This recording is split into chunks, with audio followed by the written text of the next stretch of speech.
I will call this meeting to order, and we will start with the Pledge of Allegiance. Join me, please. I pledge allegiance to the flag of the United States of America and to the republic for which it stands, one nation, under God, indivisible, with liberty and justice for all. Thank you. Would the student representatives be kind enough to read the mission, vision, and values, and you can divide them up as you wish. Educating each student to the highest standards while motivating them to reach their fullest potential and graduating them to be college, career, and life ready. Our schools are a place where children belong. Each student is known by name, strength, and need, and provided the education and opportunities to achieve success. Striving for equity, inclusion, and belonging. Celebrating diversity, engaging the community, supporting the whole child, promoting and achieving academic excellence. Thank you very much. Moving on to item number 3, I would like to add an agenda item as action item 10B7 to accept a board member's resignation and declare a vacancy. May we do that, please? Thank you. Number 4 is public comment on agenda items only. We didn't have any sign-ups for, okay. So the board did receive one written public comment. And we acknowledge the receipt of it. Each of the board members have received a copy of the public comment by Zane Moore pertaining to agenda item 10B2, which is approving resident release and non-resident acceptance slot requests for 2026-2027 school year. All members have a copy of that comment. Item number 5, building student representative reports. Who's here tonight? Dry Hollow is here, but we're waiting for another speaker to come. Are any other elementary schools here? Okay. Oh, what a riot. What? Yeah. Yeah. Okay. So why don't we do that? Why don't we have innovations? Come on, Kit. Come and talk to us.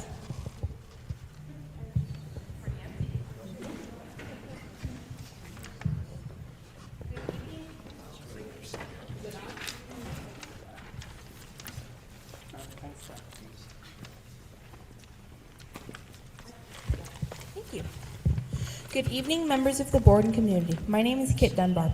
I'd like to kick off immediately with Winter Formal. It was such a good way for friends to get together and dance. I personally didn't know most of the music, but I still had a blast with my friends. There was even a small corner where people could get their photos professionally done. Today, me and around 30 other students, along with our math teacher, Mr. McNeil, and the principal of Innovations Academy, went to the Bonneville Dam. It was so interesting to see how we get electricity thanks to our dams.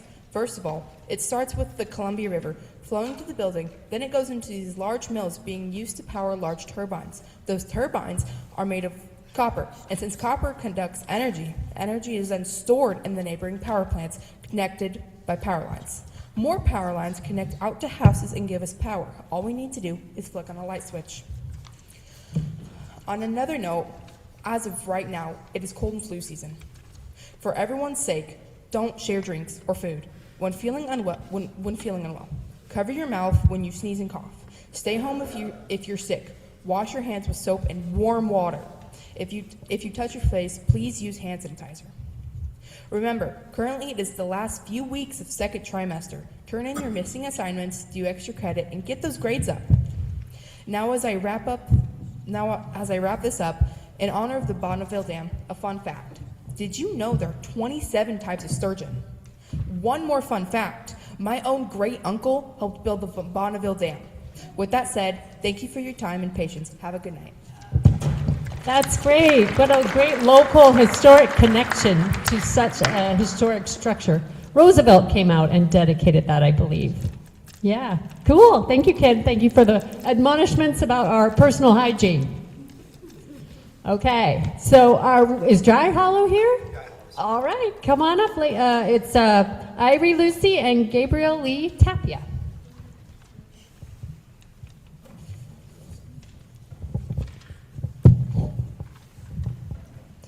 Good evening, District 21 board members. Thank you for allowing us to come to you once again and give a report on what's been happening at Dry Hollow since we last saw you.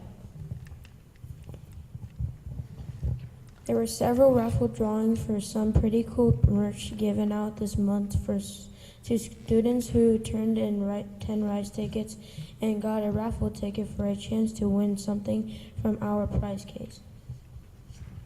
Speaking of merchandise, the Dry Hollow PTA purchased Dry Hollow t-shirts for all of us to wear on Spirit Days at Dry Hollow. We want to thank the Dry Hollow PTA for doing that. Dry Hollow students were also able to collect 1,500 Rise tickets and earn a reward. Their reward just happened to be a class period of free game time. Students were allowed to either use the games in class or bring some from home to use. My favorite game to play was spoons. I was the class champion. I even had a golden spoon to prove it. Someone else has it now, but I'll win it back. There is a new word of the month at Dry Hollow. That word is honesty. The Dry Hollow Student Council performed a skit about honesty and then read a story about the boy who cried wolf. Several quotes about honesty were also read to everyone. At the end of the assembly, many students received certificates from Mr. Ramsey and Mrs. Lloyd for being the person chosen by their teacher as being the student in the class that really displayed January's word of the month, perseverance. Our cutest pet contest ended. Winners were awarded a $15 Dollar Tree gift certificate and a blue ribbon for having the cutest dog, cat, or other pet. The Student Council sponsored a fundraiser for the American Heart Association. They will be sending the association a check for $278. That's how much they raised for selling paper hearts. Also, there is currently a school-wide fundraiser going on at Dry Hollow for the American Heart Association, which allows kids to earn some pretty good prizes. Students have registered online for this, and all students at Dry Hollow watched a short video from the American Heart Association that showed them how their donations would be used. The 3rd through 5th grade students were treated to a very successful sock hop on February 6th. Sponsored by the Dry Hollow Student Council, there were some dance contests where students could win prizes. The cost of admission for students, if they could do so, was to bring a snack that could be shared. There ended up being more than enough food to feed the army of 150 students who attended. Besides food, contests, and dancing, students were able to get their pictures taken in front of a Valentine backdrop by famous local photographer, Miss Autumn Lloyd. Perhaps you've heard of her. Several kindergarten classes were treated to a field trip to the Discovery Center. This field trip was arranged for their curiosity quest. The 3 5th grade classes at Dry Hollow each had a presenter from a local fish hatchery come in and teach a class on habitat and the importance of clean water. There is currently a tank full of fish in the library that started out as eggs. These fish will soon need to be released into the river. The 5th graders will have one more class from the fish hatchery before the fish get released. The Dry Hollow Obob team has been working hard reading books for our upcoming competition in March. The Dry Hollow Drama Club continues to work on their play, which will perform this spring. The play is a mystery written by our very own Mr. Fears. Before we go, Here are 2 riddles for you. The first one is, why did the librarian get kicked off the plane? Well, it was overbooked, of course. Why did the Echo get detention? The answer is because it kept talking back. Thank you for all you do, school board. Have a great evening. We'll see you next month. Thank you. It sounds like you had a full month of competition, social events, and philanthropic activities. Thank you very much, Gabriel and Irie. Is Chenoweth, who is here next? Chenoweth or the high school? Yep. Yep. So both Eric and Talon have sickness that's going around our whole school, but I will share the report that Talon wrote with you guys. Okay. And which school was that? That was up there you go. Chenoweth. Thank you.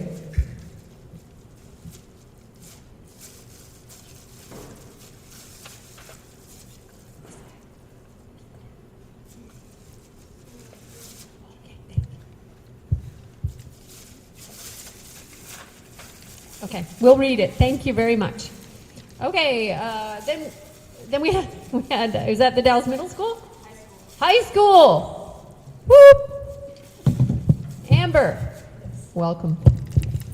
Good evening, everyone. TDHS has had an amazing February. Our winter formal dance was very successful, and we made a good amount of profit in return, and we are in the middle of a very busy month. This week is the high school's annual Human Kindness Week. Tuesday was kindness to the community, Wednesday, kindness to the school, Thursday, kindness to others, and Friday is kindness to self. Today, the National Honor Society and the leadership class went to Colonel Wright, Dry Hollow, and Chenoweth to read books and play games with the elementary students and talk about the importance of kindness. Our school's HOSA chapter has also been fundraising for the SLC conference in March and will be having a bake sale during Saturday's basketball games. Leadership is also going to be having a fundraiser on February 28th, a neon soccer night. It will be $20 per team and $4 to watch. Concessions, temporary tattoos, and other fun activities will also be offered. For seniors, February has been filled with scholarship workshops and deadlines. We have had drop-in help every Tuesday. The deadline for local scholarships is February 27th. Now on to sports. Boys basketball had an away game last Thursday against number 2 Madras and won a very close game. This kept the boys in the playoffs and denied Madras from taking the league title. The boys play 2 home games this weekend, and senior night is next Tuesday, celebrating 4 seniors. Our girls basketball team is currently 3-2 in league and played Madras last week, and senior Haley Johnson scored the game-winning shot in the last 4 seconds. Their senior night will be next Friday, celebrating their lone senior. Both wrestling teams are preparing to go to districts and state. 3 of our boy wrestlers qualified for state. Our girls are still preparing for their district meet in the Grand this weekend. We've also had some phenomenal state performances from our Hawks as well. These swimmers qualified for state in 1 or more of their events.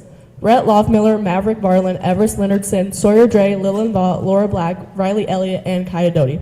This is the best performance from our swim team in over 20 years. Our swimmers take to the pool on Friday and Saturday for state in Beaverton. Our cheer team plays second at state and will be performing their trophy routine at tomorrow's boys basketball game at halftime. We are looking forward to spring sports, anti-racism week, fly-up day, and a guest speaker in the next couple of weeks. Thank you. Thank you, Amber. Appreciate the report. Any other students here for a report? Sir, please come.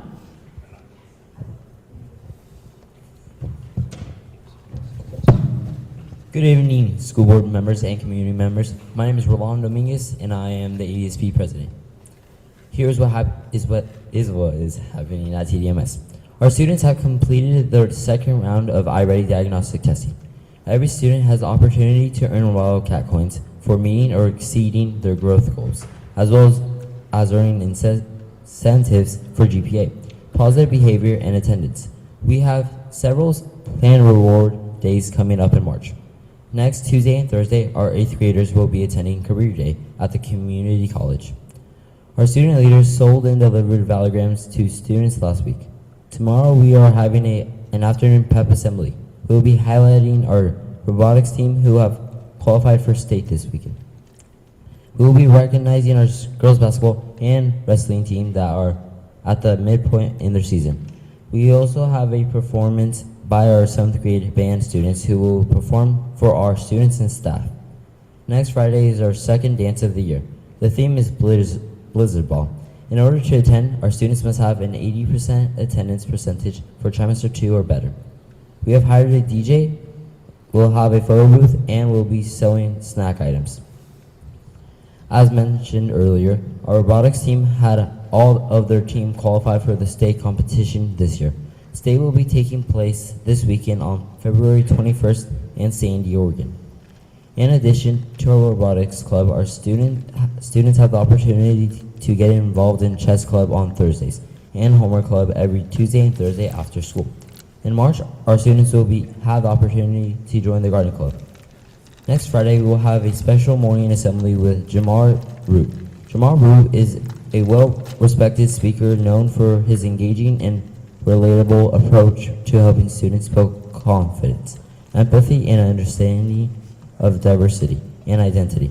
His message supports the work of our staff does every day to foster a positive, inclusive school culture and to help students learn how to navigate differences respectfully and thoughtfully. In early March, our 8th grade students will be traveling to the high school for Fly Up Day. It gives our 8th graders a chance to see a variety of elective options and to see their transition to high school easier. Thank you for listening to TDMS Updates. Thank you very much. Awesome. That completes the building student representative reports. Do our student representatives of the board have reports to share?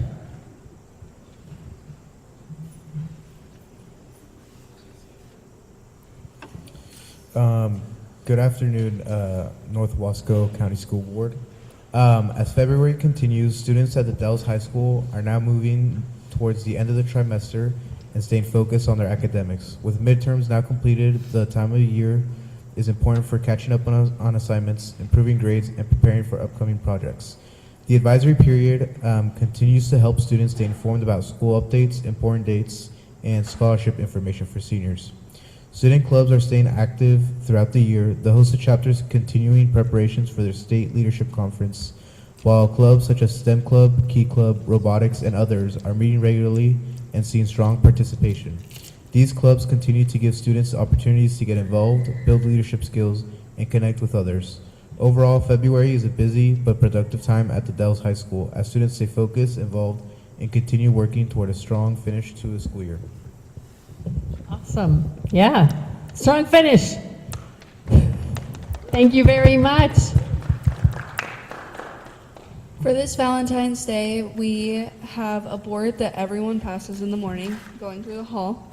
And this holiday for Valentine's Day, we put up little hearts and we gave everyone a heart so they're allowed to say something nice about anybody they choose in the school. And I stopped by today to check it out, and it was very nice seeing all the students comment about their peers and making like nice comments, because like school can be very negative sometimes, but to see all those positive comments about everybody that they say and wrote, it was just very nice seeing that. And it was it was very good to see. It was very appreciative. Did it beat social media for you? A little, yeah. A little. Mostly. Mostly. You wouldn't want to give up the other, but still, it was a positive in-person experience. Yes, it That's was. great. Thank you for relating It was that, really nice to see Mariah. it. Yeah. Yeah. Okay, all done. Thank you. Okay, moving on to number 7, staff reports, starting with D21 Education Association representatives. Kate Galt, are you here? Just Kate's today.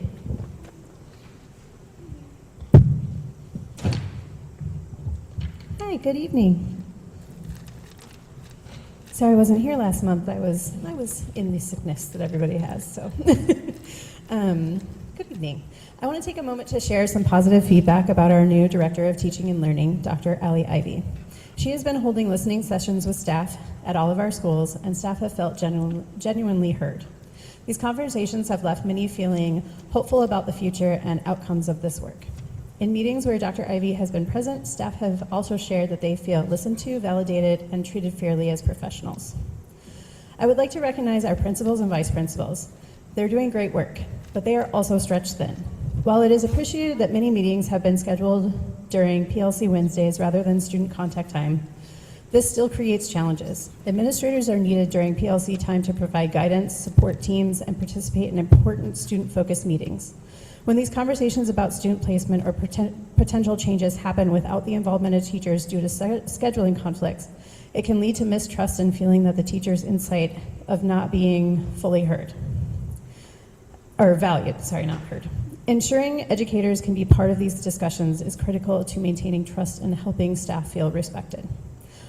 Across all buildings, staff are continuing to feel the impacts of widespread illness this season. The ongoing shortages of substitutes coverage means that when staff are out sick, others must step in to cover classes. This adds to an already heavy workload and contributes to increased burnout.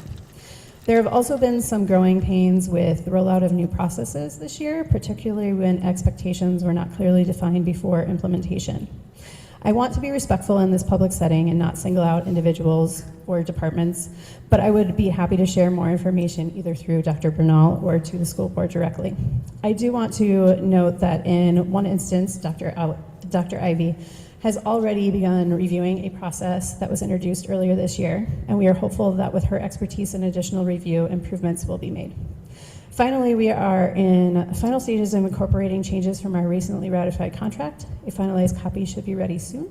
And union leadership is looking forward to working collaboratively with the district leadership to help both staff and administrators understand and implement the new agreement.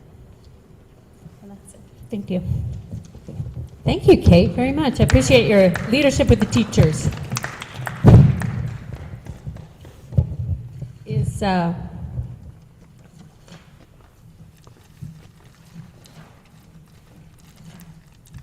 Is Sonia here? Okay, thank you. Then moving on to number 8, student and staff recognition. This will be the NORCOR staff and program, and the presenter is Dr. Bernal. Good evening. Thank you so much. Tonight we wanted to take a moment to recognize the amazing team supporting our NORCOR program. We are the educational provider for our NORCOR students through the Juvenile Department Educational Program. Over the past few years, under the leadership of Principal Schultes, we have seen Dr. amazing Bernal, changes happening. Can you speak up? It's hard for us to hear. Yeah. I'm speaking as loud as I can. There you go. Under the leadership of Principal Schultes, amazing work has been happening out at NORCOR. In the span of our new programming under the leadership of Principal Schultes, we have now graduated 7 of our at-risk youth from NORCOR, and they have received their high school diplomas. Prior to her leadership, the district had only graduated 1. So we're really proud of the work that's happening under her leadership. And we also wanted to take a moment to highlight who are the people that support our youth out at NORCOR. We have Brian Schimmel, who's one of our NORCOR CTE teachers. And there's a picture of him there with his grandbabies. It's one of the things he likes to do in his free time. Our other classroom teacher is Nick Bowman, and he is a transplant and is new to our area. He's been here for about 2 years. It's his 13th year teaching, and he says he hasn't regretted a single minute of his choice to become a public school teacher. Joe Martin is our educational assistant, and he supports our students out there. Jamie Pazer, she's our NORCOR reentry transition specialist and our registrar. She says the favorite part of her job is connecting with our awesome students and assisting them in working towards their educational goals while at NORCOR and after they leave us. Carol Ritchie, she supports any of our NORCOR students who come in with special education needs. Her main role is to work on academic and social goals in the students' IEPs, and her favorite part includes helping students read DMV manuals and take their practice tests, write resumes, work on interpreting transcripts so they understand what they need to graduate, and sometimes just taking the time to listen to their hearts. And finally, we have Margaret Nesbitt, and she provides English learner services for any of our youth who are in need of those services. And she says she loves advocating for the bilingual students, encouraging their cultural pride, and equal access to a quality education. So we wanted to highlight the program tonight. And again, I encourage any board members who would like to visit our programming out there to please let me know if you'd like to visit. Thank you. That's lovely. Thank you, Donna. Principal Schultes. That's very lovely. Thank you for making that such a successful program. Lovely. You know, our youth should be begging to get in. We know, Norcor, there's a lot of students that are young people that come from other counties, and so they're fortunate to attend and have the care that you give them.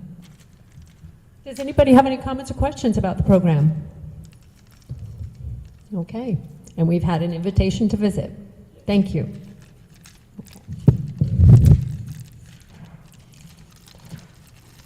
All right, then moving on to the thank you. We're moving on to the consent agenda. Item number 9. The consent agenda includes work session minutes from January 8th and regular board meeting minutes from January 26th. All of those are available on the website. It also includes the personnel report from February 2026. Do the members have any question about these items? Okay, Director Jones.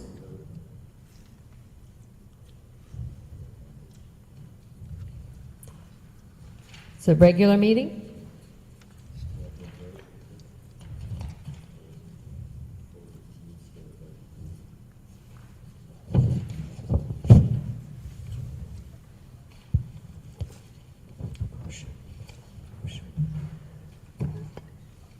There you go. It is on the last page. It is item number C. Or no, it's item under E, DE, a motion to approve salary increases for non-represented employee was made by Chair Hagee, seconded. And the I votes were Chair Hagee, Director Aparicio, Director Kramer, Director Wynn-Elledge, Director Jones. Are you wishing to change your vote to nay? Do you feel like you voted nay on that? Okay. Yeah, and we did have, oh, you're supposed to use your microphone, hon. David? Director Jones, pick up your microphone and so we can all hear. So do you wish to change, in the record, do you wish to change your vote to nay on item E? In the action items? Yes. Renata, did you hear that? Okay, so we'll have the minutes amended. That will be a nay vote. Thank you. Any other items that you see that may need correction in the minutes? Or the personnel, any questions about the personnel report?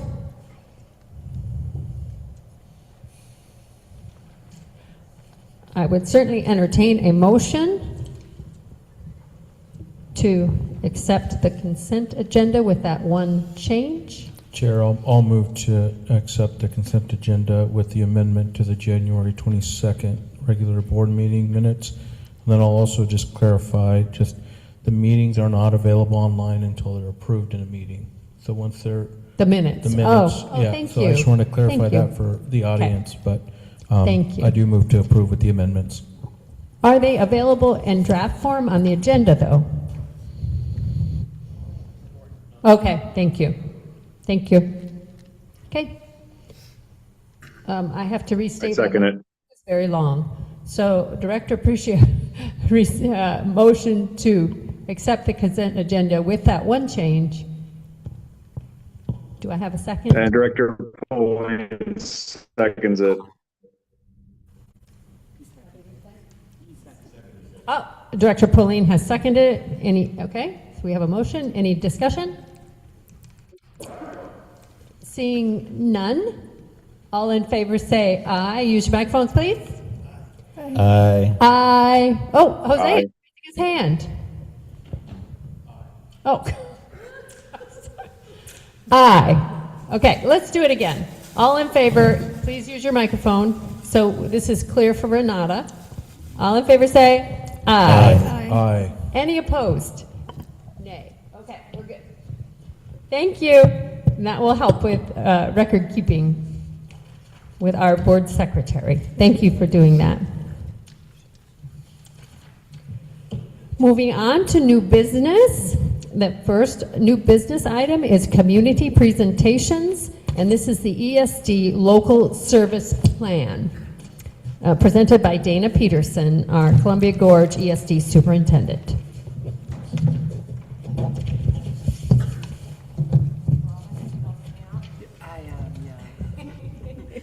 All right, then this is working. Thank you, Robin.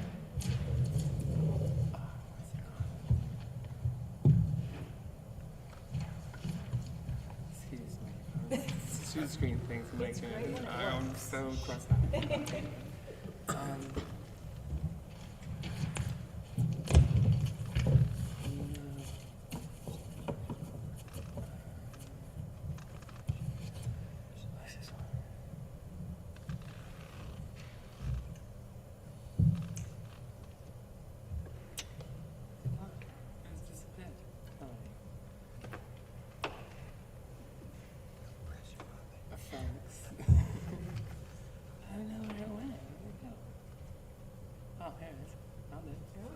Oh, thank you. All right. Good evening. Thank you, Chair Hagee and Dr. Bernal, for the opportunity to present tonight. My name is Dana Peterson. I am the superintendent of Columbia Gorge ESD. We can go on to number 2, Robin. Thank you. I'm here tonight to talk a little bit about education service districts and to talk about the services that we provide to your schools here in North Wasco. As you can see, there are 4 core services that we do provide to our component districts. We receive state and local property taxes just as school districts do in order to be able to provide these 4 core services. In the area of serving students that have special needs at the preschool age, we also provide technology services, school improvement services, and a variety of administrative services. Thank you. An example up here of a way that an ESD can provide cost-saving services to component districts is technology. We're able to hire staff that are highly qualified and versed in their field, and in our case, our ESD technology team is currently serving 3 school districts, 1 municipal agency, and the community college. We have 7 different members, many of which actually are well-versed in their field and could be out working in the private sector. They're choosing to work for our ESD, and they're doing a variety of services that in other cases, small districts, even large districts, would not necessarily be able to provide those services. But we can pool our resources and then provide them to a number of districts. This is really great. Thank you. I love this. No, it's working. It's fine. Our ESD, one of 19 across the state, serves 4 component districts in our region. We also, with many of our services, support the ESD to the east of us, North Central ESD, with its 6 districts and 2 charter schools. Our STEM hub, our Regional Educator Network hub, and our Parenting hub, along with our Migrant Education Consortium, serve multiple districts in multiple different counties.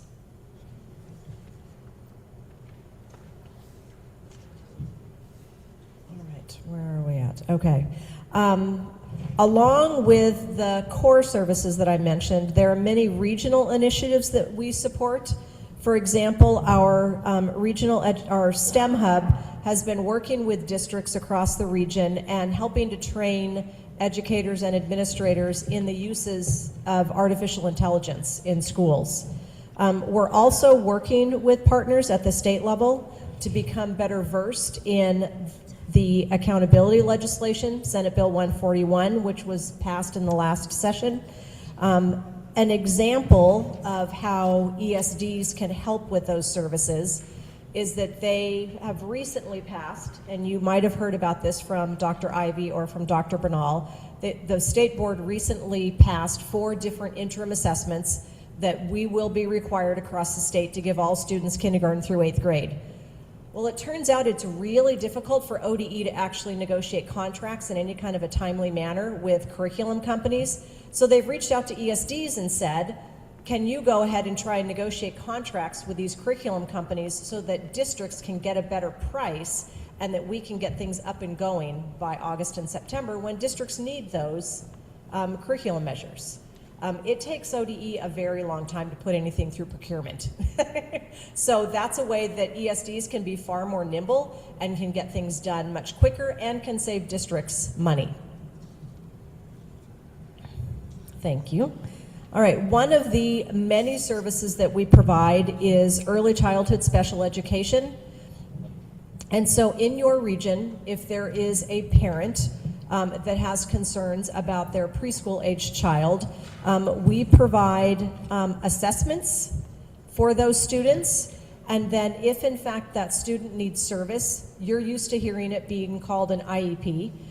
If the student needs support prior to starting school, it's called an IFSP because the family, the F, is very intricately involved.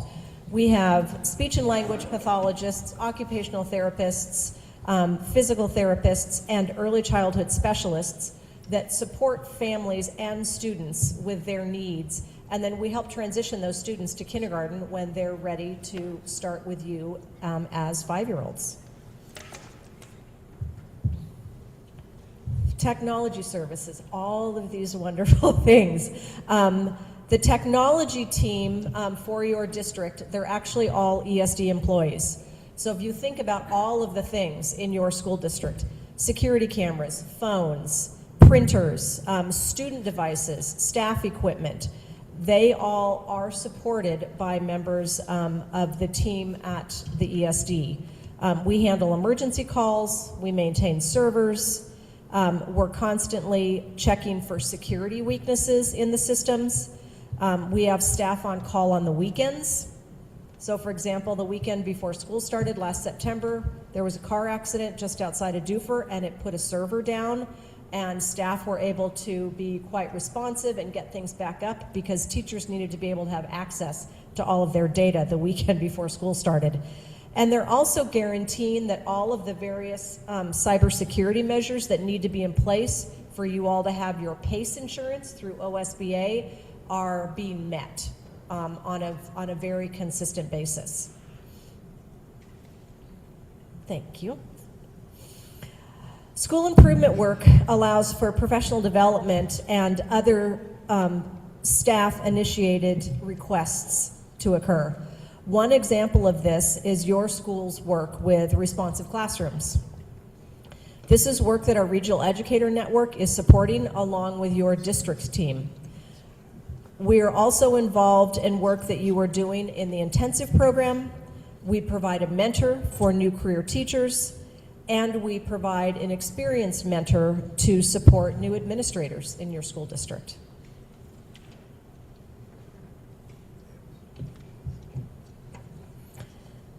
Various other programs are run from the ESD to support component districts. We support school safety and emergency management work, migrant education programs. We provide a variety of different opportunities for students that identify as Native American, and we support the 21st century programming that supports kids in your schools right alongside the work that you all do for after-school offerings. And those are just a few of the various regional initiatives that we provide. This slide's going to look a little bit different to you if you're used to seeing your CFO talk about 100 fund and 200 fund. Most of what you'll see in a K-12 district is that you're heavily reliant on general fund, 100 fund. For an ESD, it's much more 50-50. About half of the funding that we receive comes from special revenue accounts and from grants. The money that we get from 100 fund, it's called our resolution funds, and the expectation is that 90% of that is funneled straight through to our districts, in the form of service or flow-through dollars. And so in your case, we're providing services that Dr. Bernal and your CFO have determined are needed for you all to be able to make the best use of the funds that you have available to you.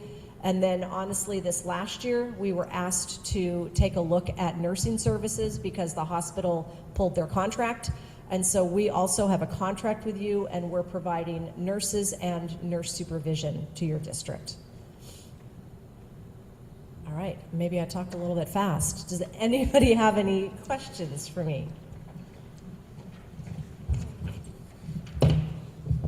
I wasn't sure if on the tech side, on that technology services, are our IT people ESD, or are they just supported by the ESD? They're actually ESD employees. Yeah. And they, through our resolution dollars, they're providing support to North Wasco, to Dufur, to South Wasco, Columbia Gorge Community College, and the ESD. Yeah, and that's part of why we can end up with the team that we have. I mean, we have a member of our tech team that has his master's in cybersecurity. That's not the kind of thing that normally you would be able to obtain in a district. But by pooling all of our resources together, we get a much more highly qualified team.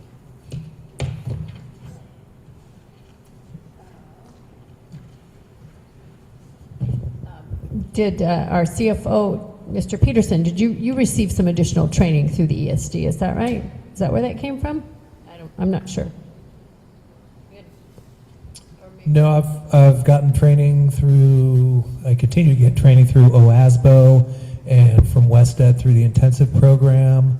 I have a mentor through the another educational service district in Central Oregon. Oh, okay. And then back in towards the beginning, you mentioned you were teaching AI to. So we offer courses that teachers can opt into after school if they want to learn more. For example, you all use the Google Suite, and Gemini is the AI that is part of the Google Suite. And so if they want to be able to use that, then we provide trainings. We also talk about the ethical uses of AI, ensuring that we're not putting in any personal identified information. But much of that is also driven by what the districts are asking for. So we've also had conversations with the superintendents to talk about what might board policy look like if you haven't yet adopted board policy. And it's a train that's moving very fast down the track, and so we're all working together as a team to figure out how do we support educators, how do we make sure that our boards are staying informed, and how do we do the best we can in a teaching environment and ethically with information. So many questions. I'll just control myself. If we're at the level of teaching our teachers, we probably haven't dropped down yet to teach our students. So. And that would be a question for Dr. Bernal and Dr. Ivy. I don't know. Or is it handled, or is the training that the teachers get kind of passed through and help inform the students? I believe that at this point, much of what we're doing is about helping teachers do their jobs better. Very good. Do any of the directors have any questions about the presentation? Thank you for the support that you give us. All right. Thank you very much for the time. Thank you. Okay. And hold on a second. Thank you very much, Dane. Okay. Now, moving on to 10B, we do have discussion action items. And funny thing, there is a resolution about the ESD, so thank you. The first action item is to approve the 2026-2028 ESD Local Service Plan Resolution 252607 as presented in your packet. This is just a two-page resolution. Shall we read it? Does anybody have any sense? I mean, it was in the packet. Does anybody have any questions about it? It is a resolution to accept the services and there is a menu of resolution services and major grants. Has this, can I ask staff, has this changed much from the year to year? No, the only things that have changed is the addition of the nursing services because of the hospital ending their contract with us. So ESD took over the nursing services. So we added nursing services. That's a nice that was offered. The only other change would be we are taking back the dollars that we were passing through for the psychology services. Right, and I see that job is still open. I kind of wondered about that. Did we have to remove it from the ESD in order to make it our job? Or could we have left it in there until we got our job? It kind of had to do the one before the other. Correct. I wondered about that. Great. Okay. I would certainly entertain a motion to approve this resolution.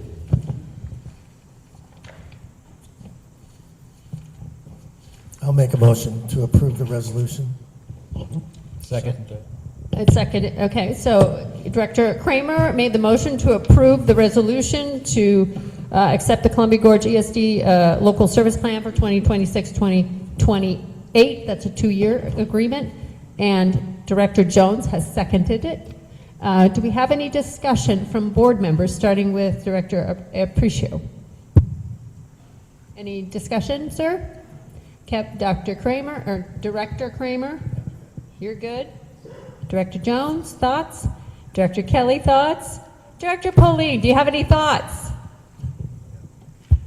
Not on this item.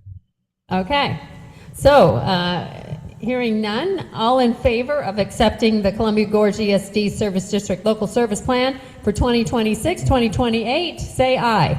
Aye. Any opposed, say. The motion passes. Thank you. Moving on to action item 2, we are going to approve the resident release and non-resident acceptance slot requests from 2026-2027 school year. That is also in your packet.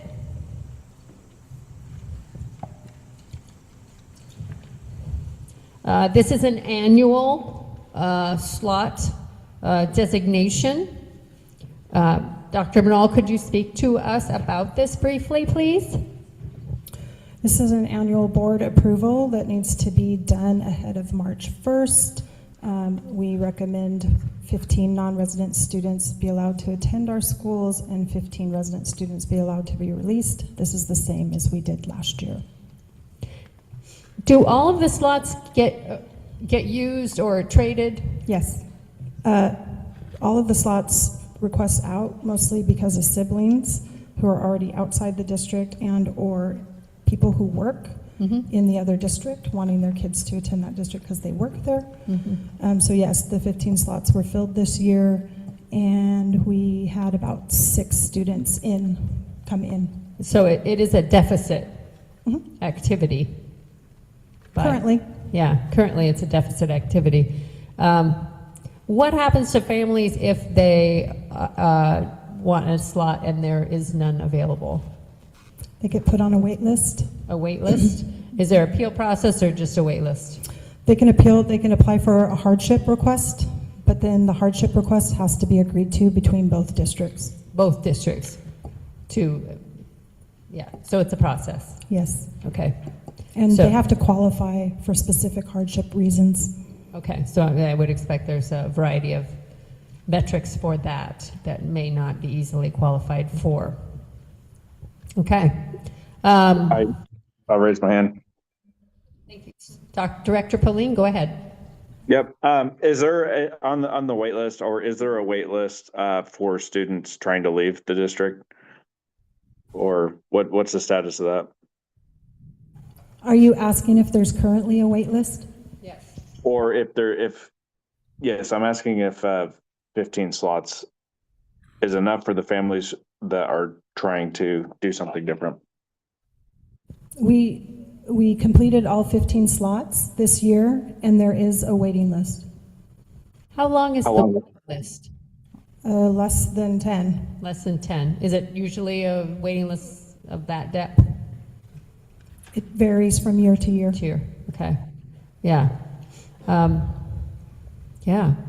It is a deficit. And each What would the is what would about- the implications be of increasing our number? Can you say that again? What would the implications be of increasing the number in the agreement? You would be losing student enrollment. I would not recommend it. Director Pullen, do you understand? We would decrease our own enrollment, which is also because of the funding is based on attendance and enrollment. It would reduce the funding for our district. It sounds like we're already in a deficit situation of loss, maybe by only about 4 students. So, yeah.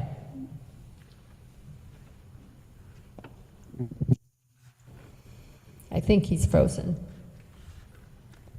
No, I'm not frozen. My gut feel is I would want to increase the number to facilitate the opportunity for families to seek education opportunities elsewhere. But I also understand that that comes at a cost to the district where so I end up having a conflicting answer on it. But ultimately, I think that the answer is probably to keep it where it's at. Yeah, it is a hard question because it does come down to impacting families potentially who have maybe multiple students that are at different schools. Those are always choices, but those are choices made for a reason as well. So, but yet the request to increase also reduces the opportunity for our students. So it is a kind of a catch-22 rock and a hard place situation. Well, and as I stated, it varies from year to year. This year already, we have increase outside the district of people who want in. We have an increase of folks who want in. Yes. Well, look at that. Is that more than 15 at Not this? currently. What? Not currently. Not currently, But this is the earliest we've had people already showing interest wanting into the district. Well, that's fantastic. Okay. Well, knowing that,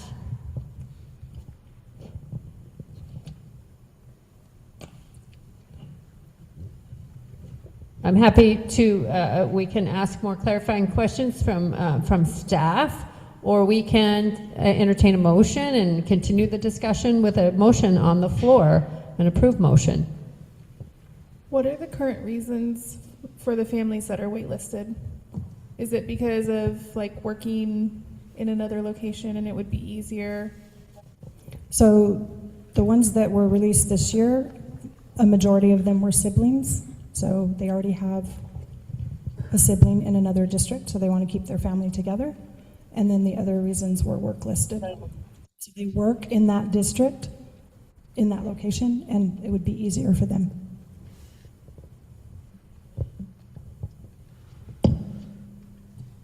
Is that fine? Okay. I will read on the board action. The discussion was to that annually we have to determine district transfers. And that has to be done by May 1st so families can make plans. And so at this meeting we are determined to make a decision. The motions for the action are there on the page. Would anybody like to make a motion? Yeah, I'll make a motion to grant consent for up to 15 non-resident students to attend school in the North Wasco County School District starting the 2026-2027 school year. And I'll also motion to grant consent for up to 15 resident students to be released to attend another school district in Oregon starting the 2026-2027 school year, with the understanding that all consent is subject to district policy and administrative rule. Second. Any discussion now on the motion?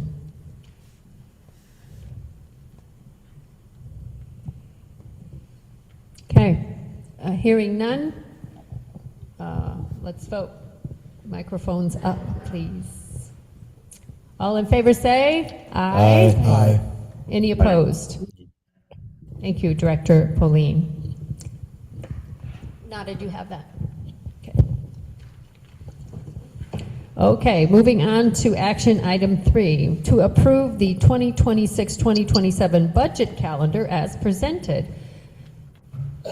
Perhaps Mr. Peterson can tell us about that item. Yeah, so every year we have to go through a public budget process.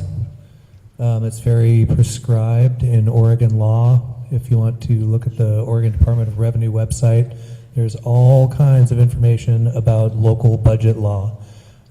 Big part of that is posting notices timely. You'll see under Friday, April 13th, that we have to publish the notice for the first meeting of the budget committee, and that notice has to be published between 5 and 30 days before the actual meeting. So we set this calendar up so that we can make sure that we get everything done on time in order to comply with Oregon budget law.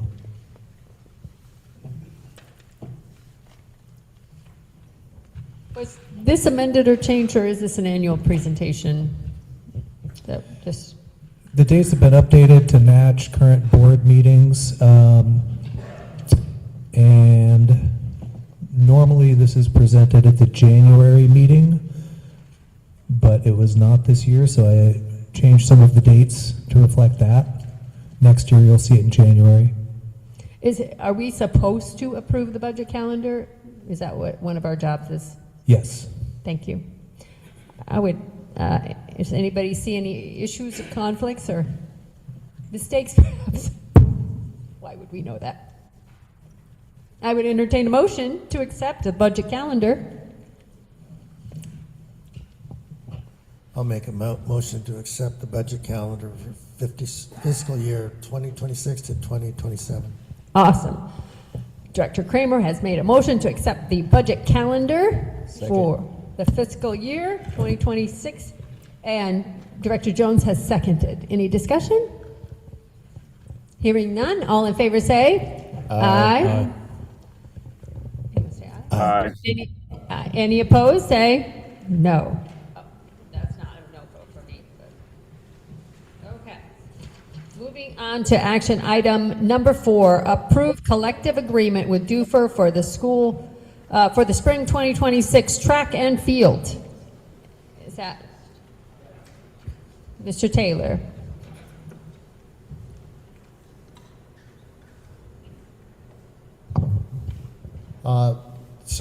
Collective is a little different than a co-op.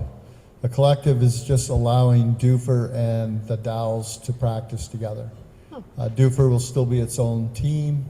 They will fund everything themselves. We'll fund ourselves. They need a track, and we have over 100 kids signed up for track, and we need a few more coaches, so it benefits both schools that as we practice together, Duffer coaches can work with our kids, we can work with their kids, but like I said, we're still our own teams. We're just coming together to practice, and that's the difference between a collective and a cooperative. Terrific. Have we done this before with them? We have not. Oh, so it's a new thing. Yes. That's great. You haven't started yet. No. Okay. It doesn't start till March 2nd. That's March why 2nd. I'm here today. Let's make it happen. Let's make it happen with a motion. Thank you. A.D. Taylor, appreciate it. One quick question, A.D. Taylor. Do we need legal approval for this? Or is this, because it's different than the co-op, we just need to agree between the school districts? Yes, actually, no, we do not need legal approval for this. It's just an OSA thing, and the Duffer School Board and the school board needs, and the superintendents need to approve it. Yes. Because like I said, we're still our independent teams. We're just practicing together.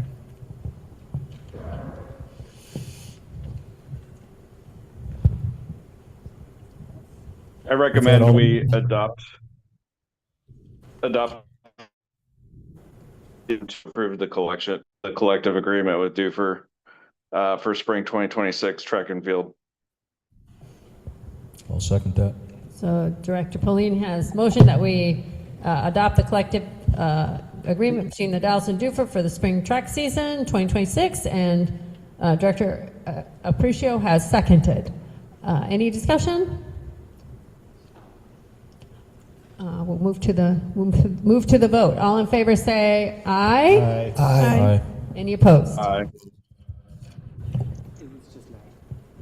Okay, motion passes. Did you get that, Renata?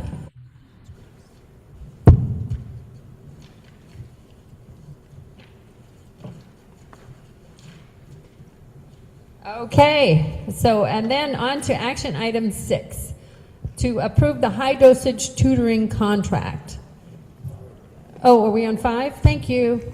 Oh, there it is. So action item 5, approve resolution 252608 accepting additional grant funding and making appropriations for the use of that funding. And here's the resolution. Whereas the budget of North Wasco County School District was adopted under certain grant revenues were not anticipated, and whereas the district now anticipates receiving grant state revenue of high dosage tutoring in excess of amounts that were included in the original budget, and whereas the district did not budget sufficient revenues nor expenditures to recognize the effects of these transactions, therefore be it resolved that the additional amounts for the fiscal year beginning July 1, 2025 are hereby adopted and appropriated within the state grants fund. Do you want to speak to that? Yeah, I think it's fairly self-explanatory. A grant became available that we did not know about during the initial budgeting process. We were pleased to accept that grant, and we will offer some of our kids, K-3, some extra intensive tutoring in reading to use those funds. Great. And it looks like the revenues are divided for 2 years. So is that true? 97,000 and change for the first year and 98,000 and change for the second? Is it a 2-year grant? Is that how that's shown there? Yeah, that's true, but this resolution is just for this year. It will be in the budget next year since we know about it. Why is the number different by $1,000? 97 and 98. Because I made a mistake. Oh, that's why I thought it was 2 years. Okay, so that should be a 98 in both cases, right? Yeah, I'll correct that before you sign it. Okay, before it's signed. Okay, very good then. So it will be corrected before it is signed, but it is the same number throughout, that the money's coming in and the money's going out, or 98,182.85. I'll take a motion to approve, and then we can discuss.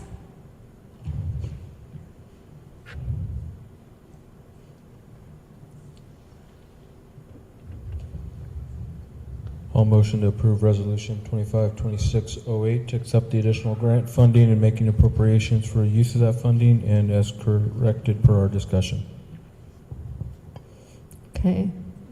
Director Aparicio has made the motion to approve the resolution, adopting or accepting the additional grant funding, and Director Jones has seconded. So we can discuss this motion now.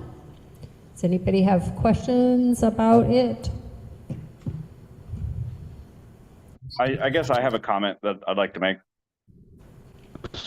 So, I'd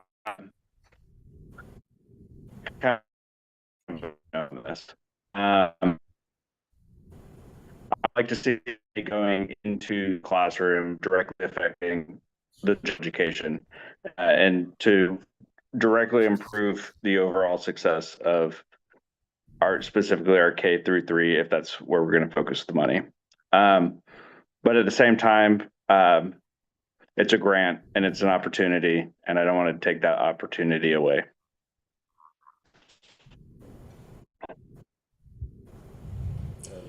Thank you, Director Pauline. You know, we heard the end of that, but not much of the beginning. It was breaking up. Do you want to read? Yeah, I can say it again. Yeah, so I was originally going to come to this meeting, and I was going to vote no on this, and I've wrestled with it throughout the week. And the reason I was going to on it.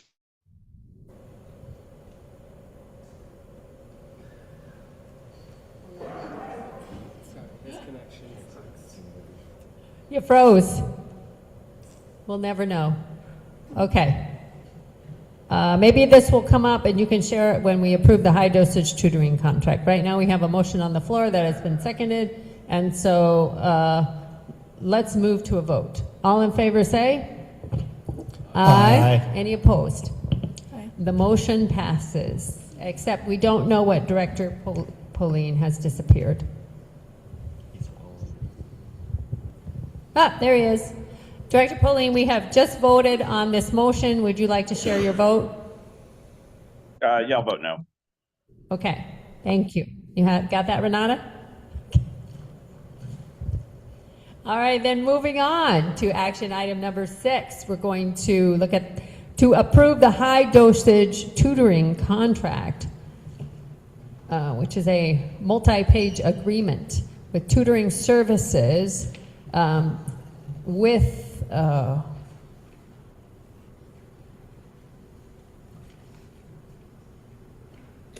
Director Heggie. Yes. So that you all don't have to read through the contract, I can talk through what it looks like, because that's a lot of like contract-y. So if it's okay with you, I will share kind of the why behind this and then the structure of the program. Thank you. Is that okay with everyone? Yes, please. Yes. Okay. Apologies for being off camera, but I am here. But if you can't hear me, just wave and yell. We can hear you well. Okay, excellent. All right, I'm going to talk at you for a little bit and then we'll hold some space for questions. So as Dan just shared, the district was recently granted those state funds to implement a high dosage tutoring program, really focus on early literacy development. This is really an incredible opportunity because it allows us to supplement the early literacy grant that we already have to really focus on high dosage tutoring. And research shows us that high dosage tutoring, when done well, can really create incredible impacts and growth for our students that would not be possible otherwise. So what I'm going to share with you tonight is our strategic plan for deploying these funds to maximize student outcomes for the remainder of the school year. And so when we first were identified as a district that was going to receive these funds, I know Dr. Bernal and I had a lot of conversations. I had conversations with other folks in the TLA department. I had conversations with people from different districts. We are lucky to be part of a tutoring or a high dosage tutoring community of practice with individuals from across the state. And after really evaluating our district goals and our current staffing capacity, we decided to utilize the majority of these funds to partner with Hey Tutor. And that is the contract you have in front of you. And this is an external provider specializing in research-based literacy interventions. I want to talk through a little bit about what they do. All of their curriculum is aligned with science of reading, and with evidence-based literacy practices, ensuring consistency with our district's instructional goals. It's really important to me that this is an additive for all of our students and not something that's going to create dissonance within their instructional goals. They also offer in-person delivery. So many providers on the state approved list from ODE offer only virtual services, or shared that hiring within the Dalles was going to be something that they were not able to do. And so it would be virtual only. And that was a no-go for me. That was a critical requirement to make sure that we have people in our schools being able to do this work. And Hey Tutor provides in-person tutors. Research also shows us with high dosage tutoring that relationships between the tutor and the students are key. And so Hey Tutor is going to hire our tutors that will be consistently in schools for 20 hours a week. And so that relationship between the tutor and the students will be able to be built throughout the rest of this year. They also have very strong data oversight. I am very interested in data. I spend a lot of time thinking about data. And so as I was talking to a lot of different providers, that was a question I asked is, how are you collecting data and how are you sharing this data with us? And their platform actually includes a robust assessment dashboard. It looks very similar to iReady, which will be great because it will feel familiar to our staff. And this will allow the district to monitor student progress and tutor effectiveness in real time. This also allows us to scale support immediately without overextending our currently licensed staff or incurring the risks associated with unfilled positions. Hey Tutor actually will, and they have already started, to be able to start thinking about what does hiring look like. So they'll do all the hiring, they'll do all the training to make sure that we have staff ready to go when we are ready to implement this program. They also really take family engagement seriously. We've talked a lot in this space about the importance of family engagement when it comes to early literacy, and they have a core focus on that comprehensive family engagement. This was a major factor in selecting Hey Tutor because they really work to bridge the gap between school and home. So, as part of their service, they offer to host parent webinars to share program goals, expectations, and ways families can support learning at home. They provide parent resource one-pagers with key information, timelines, contact details. Um, they also provide kind of like a report card, a little progress report to parents to really show how their students are doing within tutoring. And then they provide opportunities to meet with them or for teachers or administrators to meet with them to talk through what those supports look like and how students are growing. And then they also support parent office hours to offer direct engagement, answer questions, and build trust with families. I know I talk about research a lot, but I want to make sure that whatever we're doing within this district is really grounded in what research tells us is best for our students. And research indicates that high dosage tutoring has the most significant impact when delivered during the school day. This model ensures consistent student attendance, and it also minimizes the absenteeism often seen in after school programs. Based on data and school size, we asked for 4 tutors with approximately 20 hours per week per tutor. So that means that we are going to have tutors in our schools for 20 hours a week. Looking at data, we decided that Chenoweth Elementary would get 2 tutors. That's what we allocated them. And I made it very clear that we have a strong preference for a bilingual tutor to support our DLI program at Chenoweth. And then Colonel Wright and Dry Hollow will respectively have 1 tutor. The program is structured to support students in very small groups. So ODE requires that the teacher to student ratio or tutor to student ratio can be 1-to-1, 1-to-2, 1-to-3, or 1-to-4. So we're talking small groups, high doses for a small amount of time for a minimum of a 10-week cycle. And this allows us to be in alignment with both what research tells us and with our state grant requirements. And during the course of that Hey Tutor program, that 10-week cycle, students receive a baseline assessment. They receive interim kind of assessments, formative assessments, as well as an end of year or kind of end of cycle assessment. And so this really enables tutors to understand proficiency in real time and provide tailored follow-up and instruction before assessment questions, which are tracked and reported. And all of this information goes into the assessment dashboard. So all the teachers that have students as part of this program, all of the administrators have access to this assessment dashboard. I have access to this assessment dashboard. So if there are any questions or we see a student who maybe isn't making progress, there's an opportunity to talk to Hey Tutor and say, what's going on? Like this is not being effective for the student. How are we going to support the student? What does this look like to really create change so that what we are doing is actually working? I do want to mention that what you'll see on that contract is not the full amount that was included with that budget resolution. And that's because we wanted to be able to use the remaining funds from this outside of that, the Hey Tutor contract to supplement after school tutoring at each site. And so each site, elementary, has been identified and allocated specific hours, to extend support further in the after school program. So I just wanted to kind of frame that for you. I think for me, as you're thinking through this, it's really important that I know that I'm really thinking about this as a strategic learning year. As Dan mentioned, we didn't know we were getting this grant at the beginning of the year. So it might look really different next year because we found out in, I think, maybe January we were getting this grant. And here we are in February doing the planning. And so we're really thinking this as a strategic learning year. I am currently meeting with all elementary administrators to align this program with their specific building vision and logistics.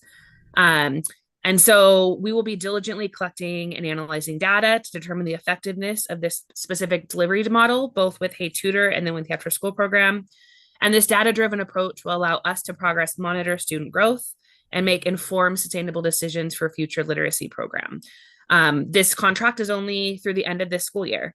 So when we evaluate at the end of the school year, if we don't feel like this is the progress that we want to see, we won't sign another contract. If we do, it allows us to be in relationship for that next year with this contractor and company because we have the 2-year grant. So kind of the bottom line is that this plan really allows us to fully leverage grant funding while ensuring total compliance with state requirements. It allows us to expand intensive literacy support for our most vulnerable readers. And very importantly, it protects teacher capacity by providing high quality interventions that do not add to classroom planning or supervision burdens. One of the things that came up in many of the conversations I had with different tutoring companies is that they asked that teachers train them in the curriculum. And that was a no-go for me because our teachers have a lot on their plates, and my goal is to take something off and to be able to really support our students, not to add something else on.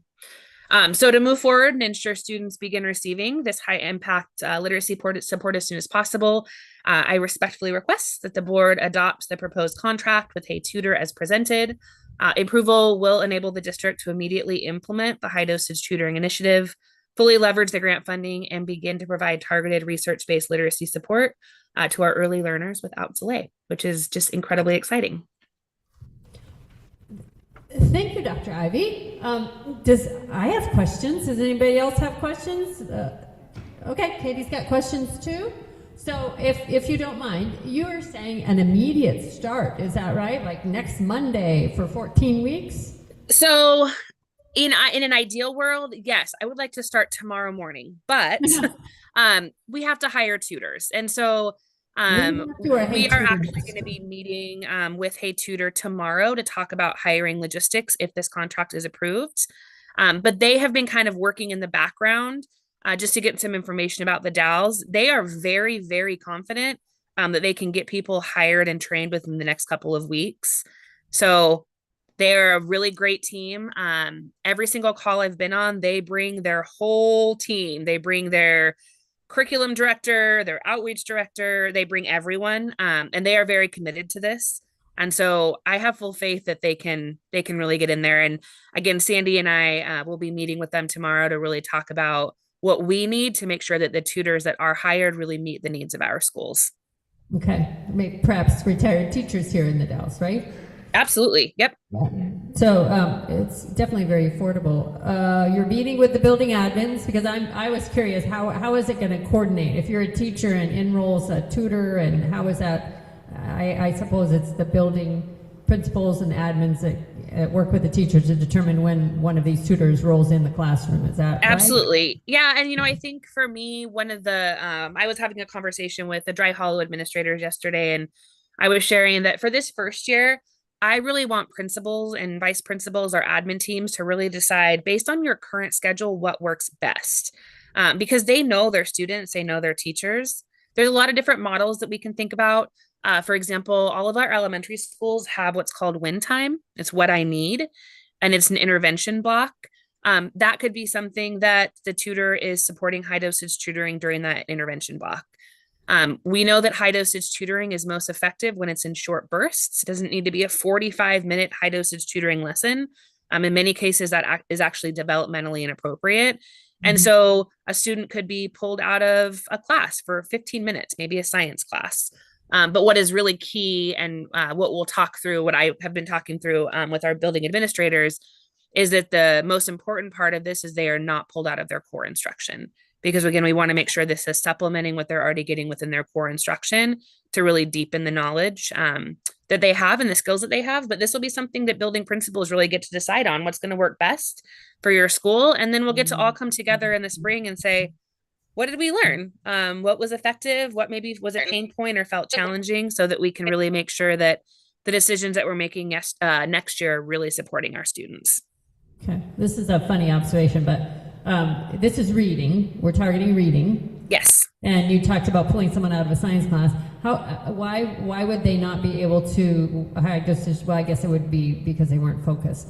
Okay. So the reason I mentioned science is just because what we don't want to do is we don't want to pull them out of, for example, their literacy block, and we don't want to pull them out of their math block. So I'm not saying I propose that they're pulled out of science, because science also supports literacy development. But we just want to be strategic about when we are pulling students out so that they're not losing any opportunities for their core instruction. Awesome. Director Kelly, did you have some questions too? Yeah. Thank you, Dr. Ivy, for providing that level of detail. Some of the things that you talked about covered some of the questions that I had reading this document this morning. I did have a couple of questions. Well, first a statement. So on the statement of work, page 1 under number 5, when I was first going through this, I was a little bit concerned because it talks about tracking information, statistics, and providing it to district admin, principals, and teachers, but it left off parents. And so as an involved parent and a curious parent, I think it's easy to feel kind of left behind and left out of the equation. And so I'm happy to hear that they are really interested in parent engagement and in the ways that you mentioned. But I'm wondering, is there opportunity to add parents into that equation a little bit more through that opportunity? I don't know if, I'm guessing that this is just kind of the standard language that they provide to every district that they work with, but I think I would encourage to look into that opportunity. And if I can add, Director Kelly, I completely agree. So it's funny, as I was figuring out kind of what I wanted to share today, I was trying to pull direct language from the contracts. And I found the exact part that you're talking about. And I'm like, wait a minute, why are parents not mentioned? And so I went into some other resources that they shared with me that talk specifically about the parent engagement. So that is actually something I am going to specifically ask them. That is already on my radar. So I'm glad that you brought that up. But I want to make sure that's noted in the contract. Even though that's part of the work that they do, I think having it in contract language just allows us to have something in writing to go back to. Because what we know is that, especially when we think about early literacy, our families are core to that work. And so I want to make sure that is explicitly noted in the contract. So thank you for bringing that up. Yeah, I appreciate you following up on that as well. One of the things that you had mentioned, and maybe I misheard you, so I just wanted to ask for clarification on a couple of things. You talked about opportunities for small group 1-1, 1-2, 1-3, 1-4, but 1-3 specifically with a maximum of 3 students is what's in the contract. So I didn't know if that was maybe just a discrepancy or...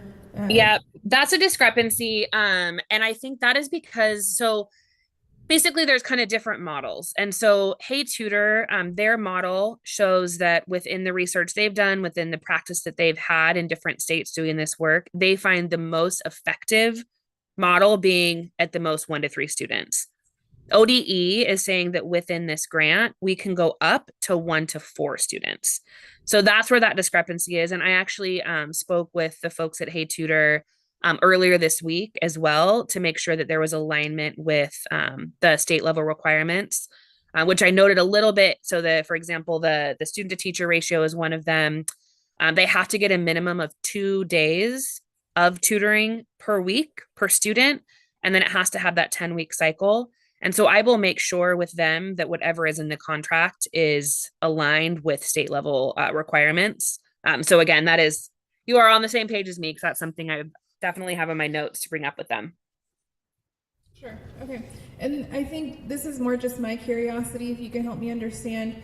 I read in the contract that we're contracting for 14 weeks of service.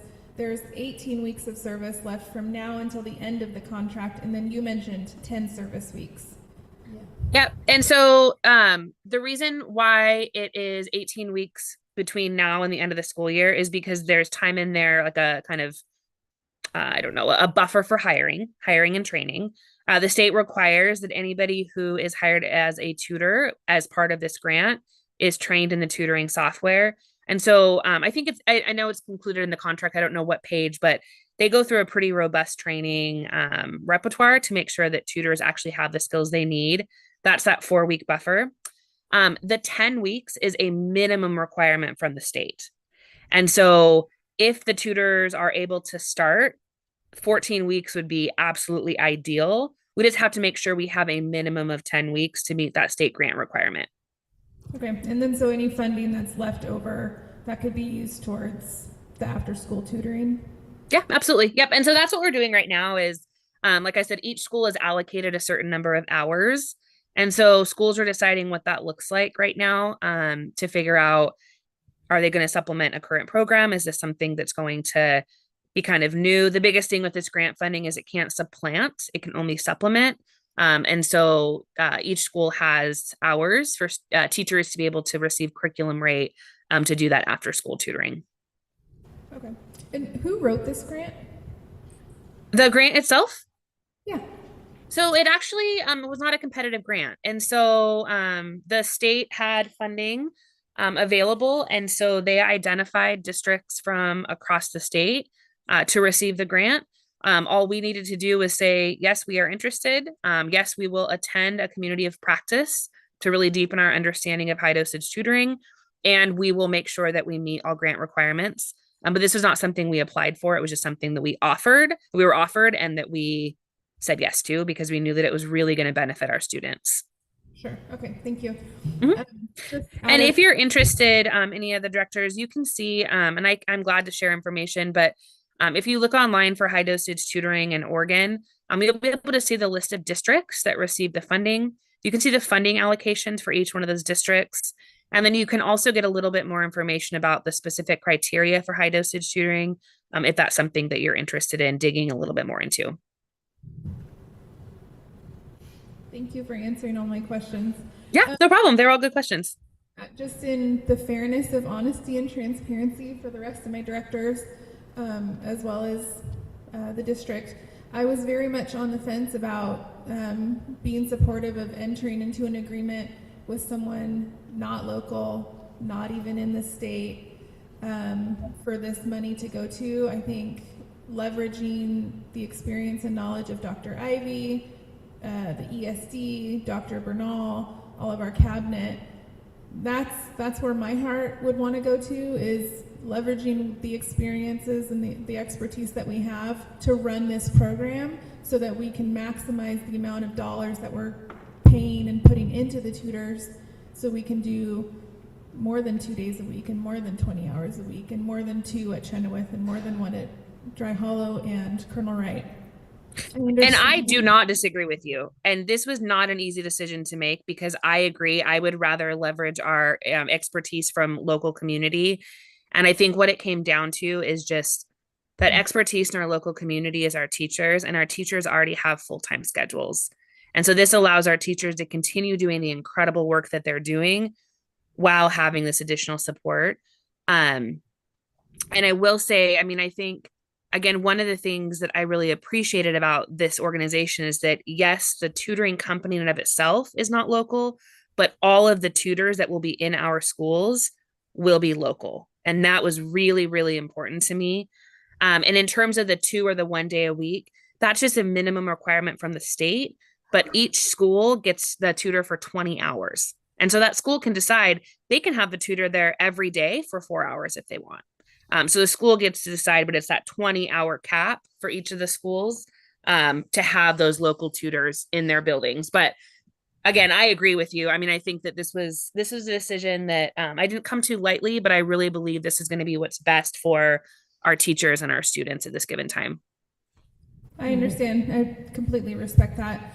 And totally understand by the timing and not having really planned for this or budgeted for it before.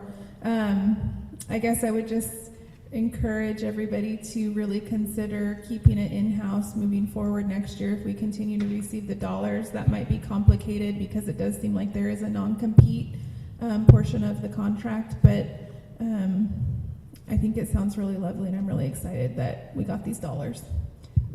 Thank you. And that is really important to me too. And that's why I really want to think about the data that we're collecting this year to see if this is an effective model, because we'll be able to use this spring really to be, like I said, a strategic learning year that will allow us to be able to do the planning at the beginning of the year and allow for our teachers to share feedback on how this went, our families to share feedback, our administrators to share feedback, so that we really are able to make an informed decision based on data.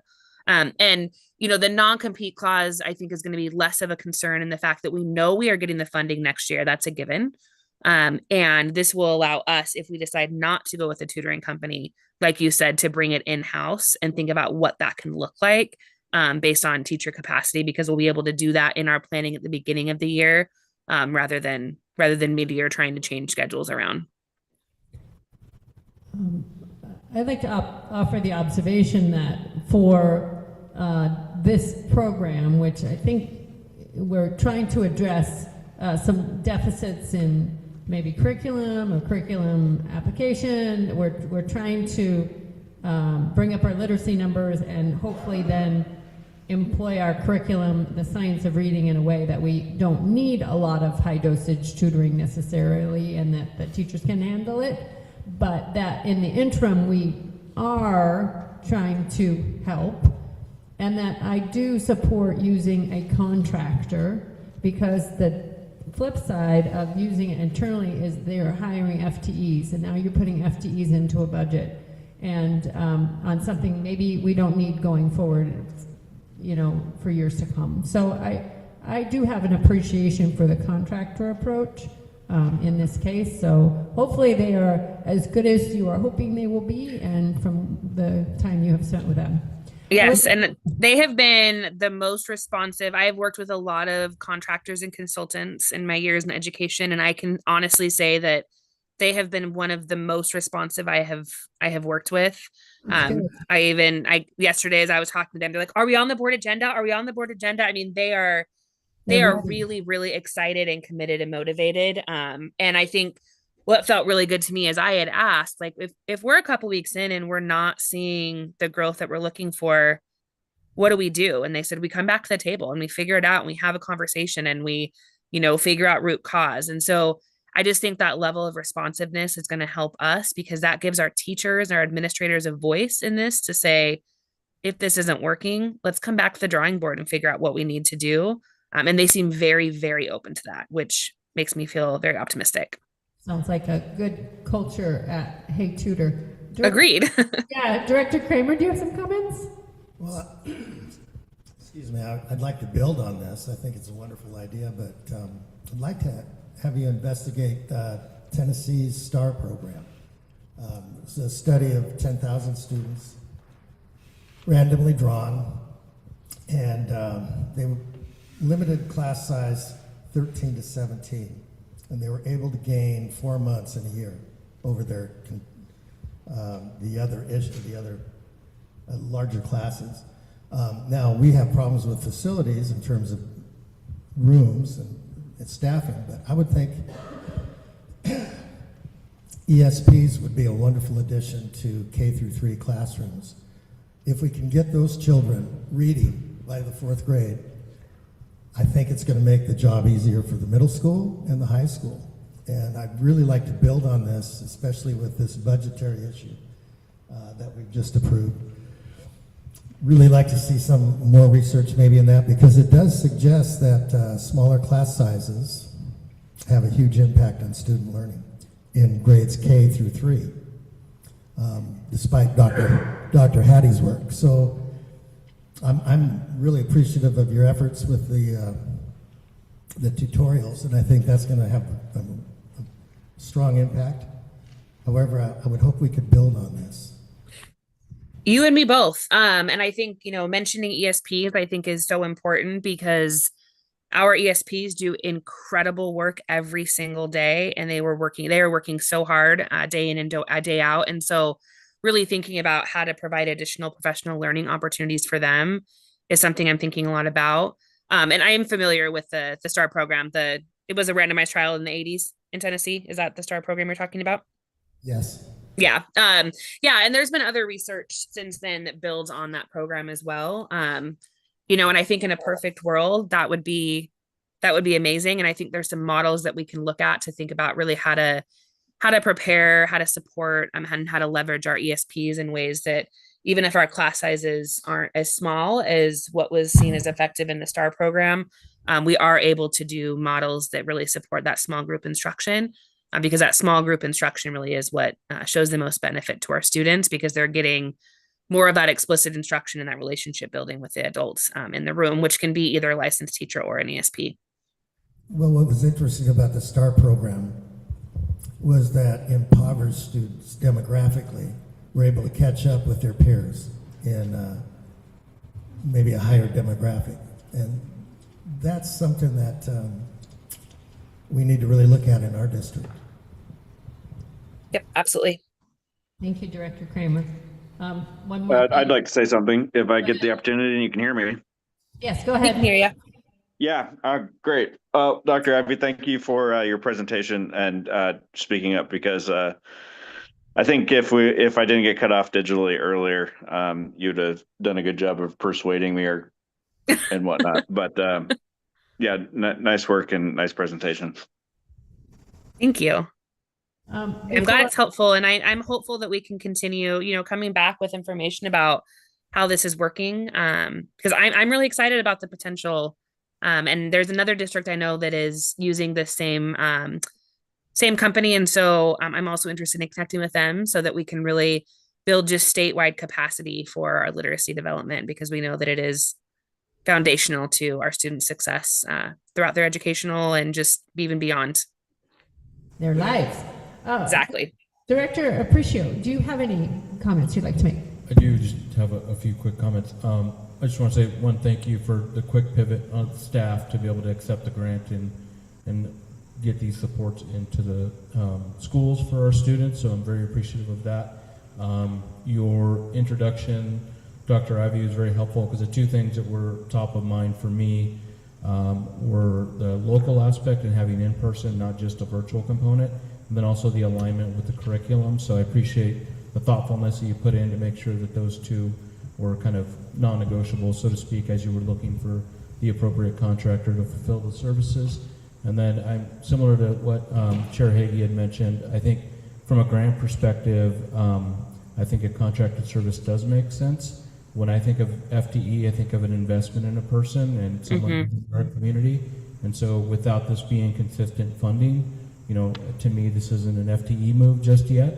Now, if the state does something legislatively that starts to fund some of these efforts on a more stable and consistent basis, then I would say that, yeah, let's look at an FTE. But I think for this application, being a grant, contracted service makes sense, and I appreciate the due diligence that you did to find the partner that would best suit North Wasco.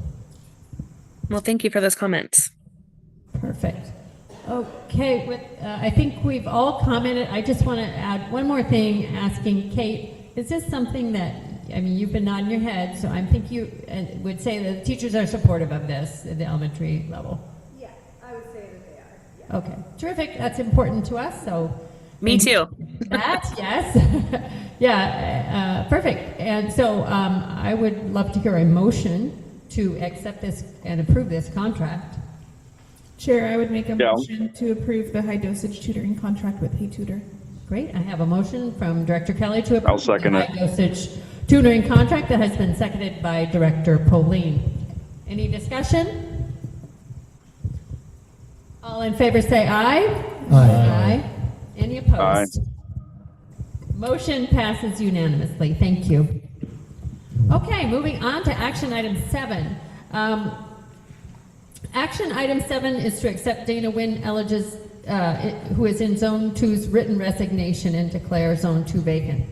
So I would like to share that Dana Wynn Elledge in Zone 2 has submitted a written resignation, and I would like to entertain a motion to accept her resignation and declare Zone 2 vacant.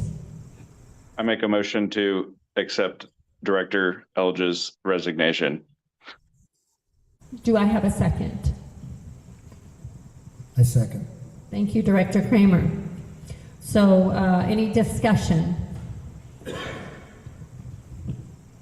Okay, all in favor of... I would, and is this the appropriate time to discuss posting it, or what does this, we vote yes? I think we should vote on it, and then we'll ask staff about that. Is that okay? Is that, staff, is that okay? Yeah. If we do Yeah, it that's fine. okay. So let's approve the motion, and then, yes, and then we will ask those questions. All in favor of accepting Director Wynn Elledge's Zone 2 written resignation, say aye. Aye. Aye. Any opposed? Motion passes. Her resignation has been accepted. Staff, would you like to share with us what the process is for filling this vacancy? Yep, so Zone 2 has now been declared open, so we need to post and advertise applications, so those who live in Zone 2 may apply. There's a 20-day period for applications to be accepted. My recommendation is the application period open on Monday, the 23rd, and it would close, I believe. There you go, March 15th. And then at the April board meeting, if you have eligible applicants from Zone 2, you would go through an interview process with them, and that would all happen in open session.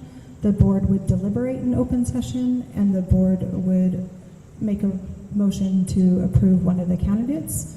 If approved, they would then be sworn in and take their seat at the table at that meeting.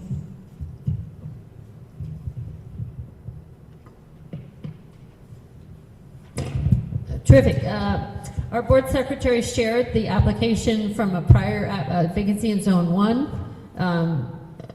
Clearly we edited it for Zone 2 and changed the dates.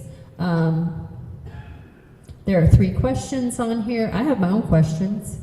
When the applications are collected, do the board members see them before the interviews? Yes. Okay, so we'll have a chance to review their answers to the 3 questions. Yes. And then when we do interview them in the regular meeting, is there a format or selected questions, and who selects those questions? We have interview questions that we have from our past times. We're happy to share those with the board, and then if the board as a whole wants to make adjustments to those questions, my recommendation is you do that at the March board meeting. Okay, so that'll be a follow-up item for March. You'll share those questions with us perhaps? Yes. And then we can discuss it as a follow-up. Questions, observations? You've been through this before, Director Appreciate. Do you have any comments? No, it's pretty consistent with what we've done. Some of the other elements that Dr. Bernal didn't mention but are kind of built within that. So there is a verification process. Like if you look at policy BVE, the person has to live in the zone minimum a year, similar to like us filing for election to any specific zone.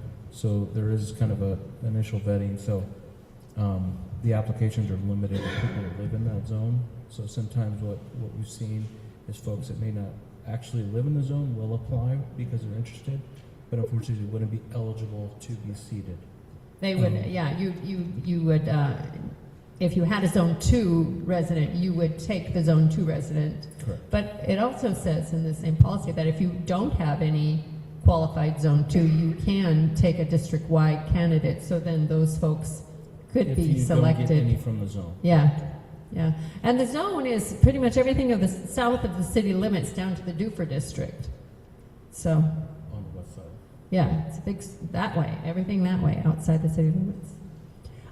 Can we encourage people to apply? We better. Okay. Start canvassing. I just have a comment of just moving more expeditiously, I guess, and opening it sooner rather than later. Just a couple of points, like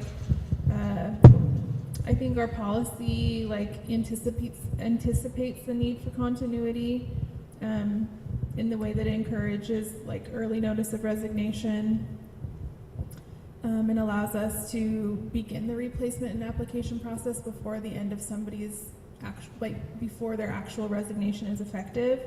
I think in this instance, the hole that we're left with because of how involved Dana was she served many committees, she attended a lot of meetings, she was the liaison for the student representatives. I think just filling that vacancy sooner than later probably relieves some burden on the rest of the sitting board members. Right, which I think, as the new person, now we're the veterans, so it's like. And also just ensuring that everybody in the community is represented. We're hopeful that we get somebody from Zone 2 that would apply, and the longer we let the process run, the longer Zone 2 is unrepresented. Thank you. I have a question. If somebody the policy talks about advertising for 20 days, but the same policy does not declare that that is the deadline and the final day to receive an application. So what would the final day be to receive an application? All the way up to the April meeting? No, it would be a 20-day period, and on the 20th day, they could turn in applications as late as the end of the business day, which would be 4:30 p.m. So the policy does not speak to that. The policy references 20 days of advertising. It just it doesn't even say when you started. So to me, that reads as that's the minimum that we have to do it. We could do it more. Yeah, We I also could not seat anyone. I am not saying we should leave it open, but that's the minimum advertisement, and I think we just kind of adjust it to fit. April makes the most sense given everything that has to happen post receipt of the application, so rushing that process and verification doesn't make any sense. Well, yeah, I agree with you. Like, is it allowable to create a deadline past those 20 days? I mean, you can advertise for 20 days, but continue to take applications as people think about it. I mean, we want a defined period to have a submission and a deadline to be able to receive that, so that the verification can happen ahead of, and then we can schedule those that want to be interviewed during our meeting. I also want to be respectful of staff's time, and the verification process does take time. It also will take time for us to set up the interviews, contact the applicants, get all of that set up. So it is helpful actually to have a deadline, because then we can have everything prepared and set up for the April board meeting. so our April board meeting is the 23rd. Can we arbitrarily set a deadline based on this? The policy doesn't speak to that. Could we set a deadline of April 1st, something like that? Just leave it open for the month of October or the month of March, since February is essentially over? That's the consensus of the board.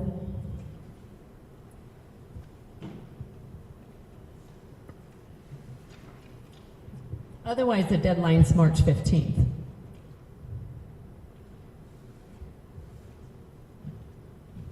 And we didn't expect this resignation, so nobody's been thinking about it or anticipate, hey, I'd like to be on the school board. Let me jump in. I recommend we keep it open I'd be until supported March. to go through the 27th. The 27th is probably a Friday, right? It's Friday. Okay. I'm good with that. And that gives preparation to be able to get everything vetted, get the applications into our packets and everything ahead of the April meeting. And Name, address, so yeah, the address is shared in the application, so that can verify the residency there. When you verify that they're in zone 2, do you just call the clerk down at the county? What do you do? Yeah, okay, that's easy. Okay, and the residency, they just affirm that to you? Yeah, so having lived there a year, yeah, and yes. Okay. All right. Do we need to make a motion to place the deadline in 3/27? No, I just need the consensus of the board if that's their period of time. Do we have a consensus to do that? How do you do consensus vote? Oh, I got a thumbs up. Yeah. Do we got more thumbs up for our consensus? How do we do a consensus? Yeah, what do you think? The 27th? Director Jones is okay. The 27th, Director Kelly? I know, you wanted it sooner and faster. Is the 27th okay? Oh, thank you. And 27th, yeah, okay. I wanted it sooner also, but I think that the plan that's been discussed is reasonable. Sometimes you anticipate a resignation, so you've been able to talk to people, and it's like coming up. Right. It's gonna happen. This is not anticipated, and so we're just kind of like, whoop. It's going to take a while for people to figure it out. And it makes sense. Yeah. Okay, then awesome, and you'll just make changes and have that available, and I'm sure it'll be on the website as part of the advertisement. Very good. Thank you. Okay, back to the agenda. Superintendent's report. Chair, can Yes. I'm not sure. I would look to staff and to legal counsel about a point to make a motion to reconsider something that we've already talked about.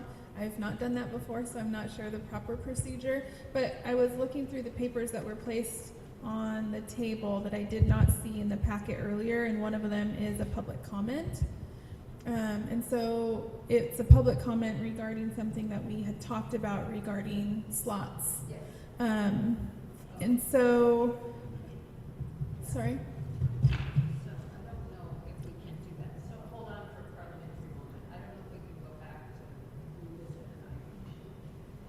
I think somebody can, if you voted in favor of the motion, you can ask for a reconsideration during the meeting. I'm just not sure, like, the timing. I'm just wondering, Dr. Bernal, can you walk us through this particular letter? And are they asking for a release this year or for next year? And are the 15 slots already taken and that's why they're writing to us? Maybe I don't need the motion. I'm just, I don't want to. The request is for next year. Uh-huh. We've not accepted any applications for requests out yet.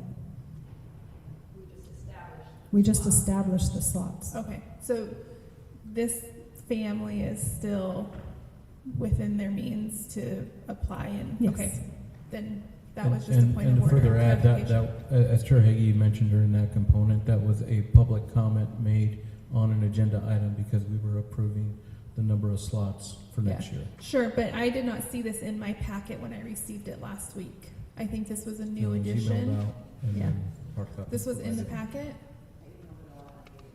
It's last week? No, this week. Today? Well, I think that's why.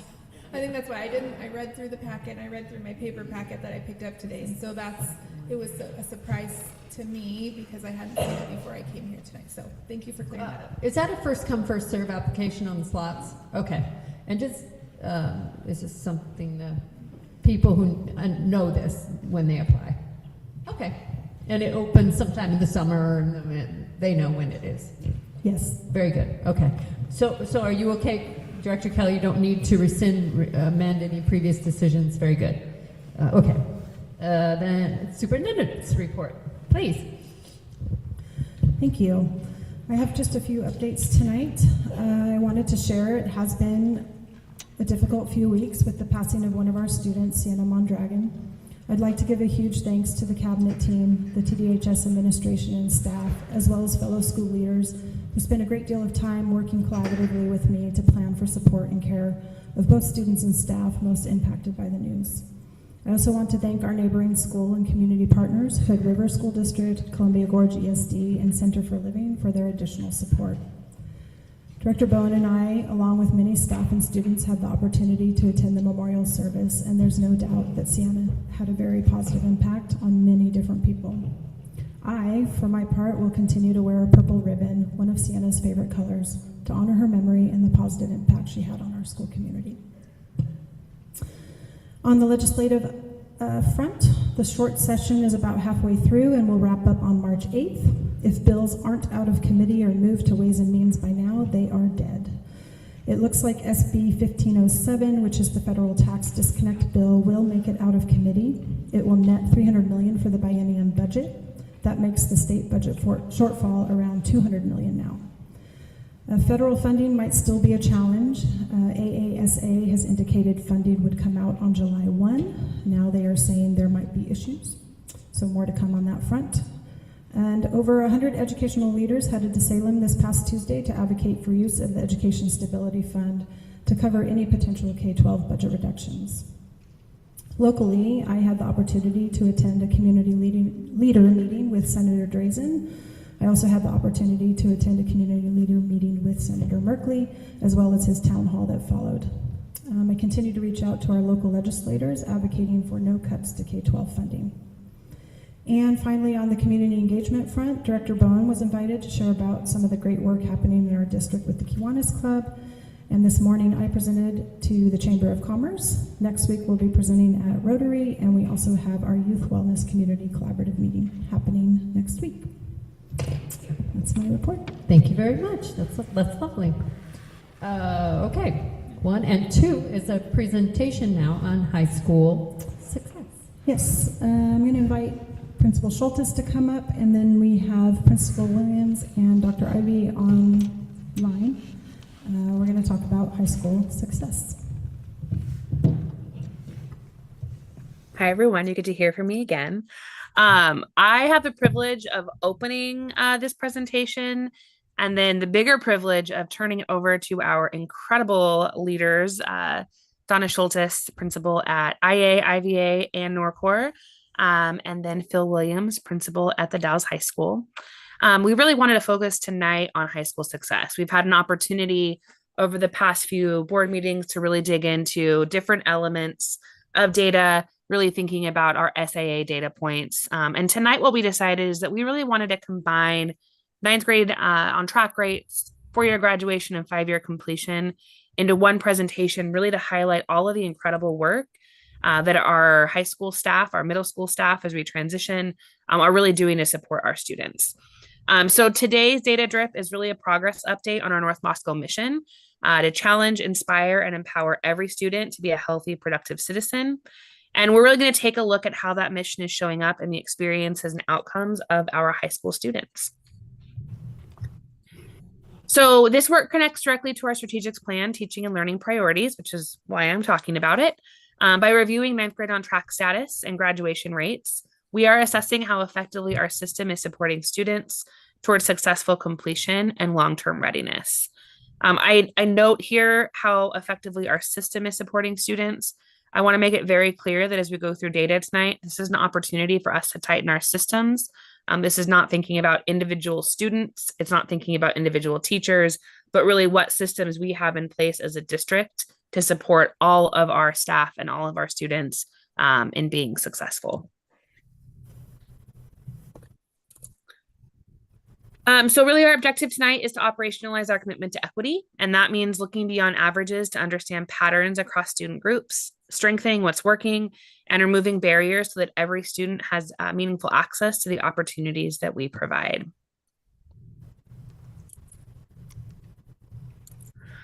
So I just wanted to have a little bit of reflection time. We don't have to all share because I'm looking at the time and it's 8:03, but we'll have some individual reflection time.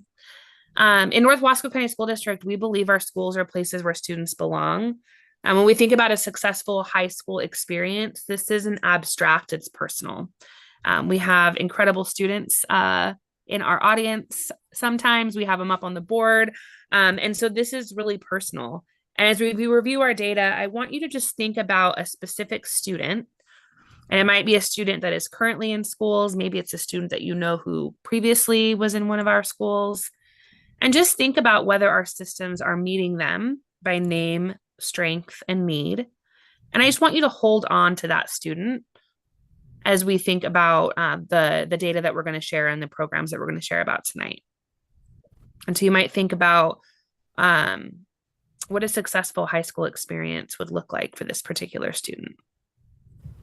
And again, we're just going to do some individual reflection just for about 30 seconds.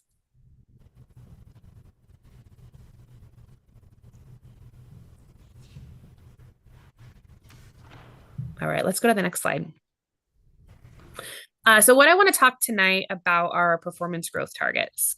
And you can go back to the other slide so we're not looking at data just yet. So as part of our integrated plan, which we got to talk about during our work session, we have performance growth targets, previously longitudinal performance growth targets. But these really ask us to look at our data in a variety of different areas. And so we've been doing this with the board over the past few board meetings. One of our performance growth targets is regular attendance. Another one is 3rd grade reading. And then the 3 we're going to talk about tonight are 9th grade on track, 4-year graduation, and 5-year completion. With SB 141, our Education Accountability Act, we're adding 2 more performance growth targets, which includes early grade attendance and 8th grade math. But for tonight, again, we're really just going to focus on high school success. I'm going to share our district-wide data alongside school-specific metrics for all of those performance targets. And as we look at these numbers, I just want to, kind of give some context here that it's important to remember that our schools serve different missions. So the Dalles High School is a comprehensive high school whereas Innovations Academy is an alternative school. And so it's really important to think about that while the metrics are the same for everyone, the student journeys they measure are very different. So as we look through the data, or as you maybe already have, you might notice that our alternative school shows lower percentages in ninth grade on track. That's expected because in many ways it's a reflection of the school doing exactly what it is designed to do, which is supporting students who maybe aren't finding success within the comprehensive high school space. And so alternative program is specifically designed to catch students who have already faced significant disruptions, be it academic, personal, or systemic. Because we intentionally recruit students who are behind on credits, the starting line is different. For example, for a student who enters the alternative school at 16 with 0 credits, they're technically off track at the moment they walk through the door. And so the data that you see tonight is a snapshot of their history.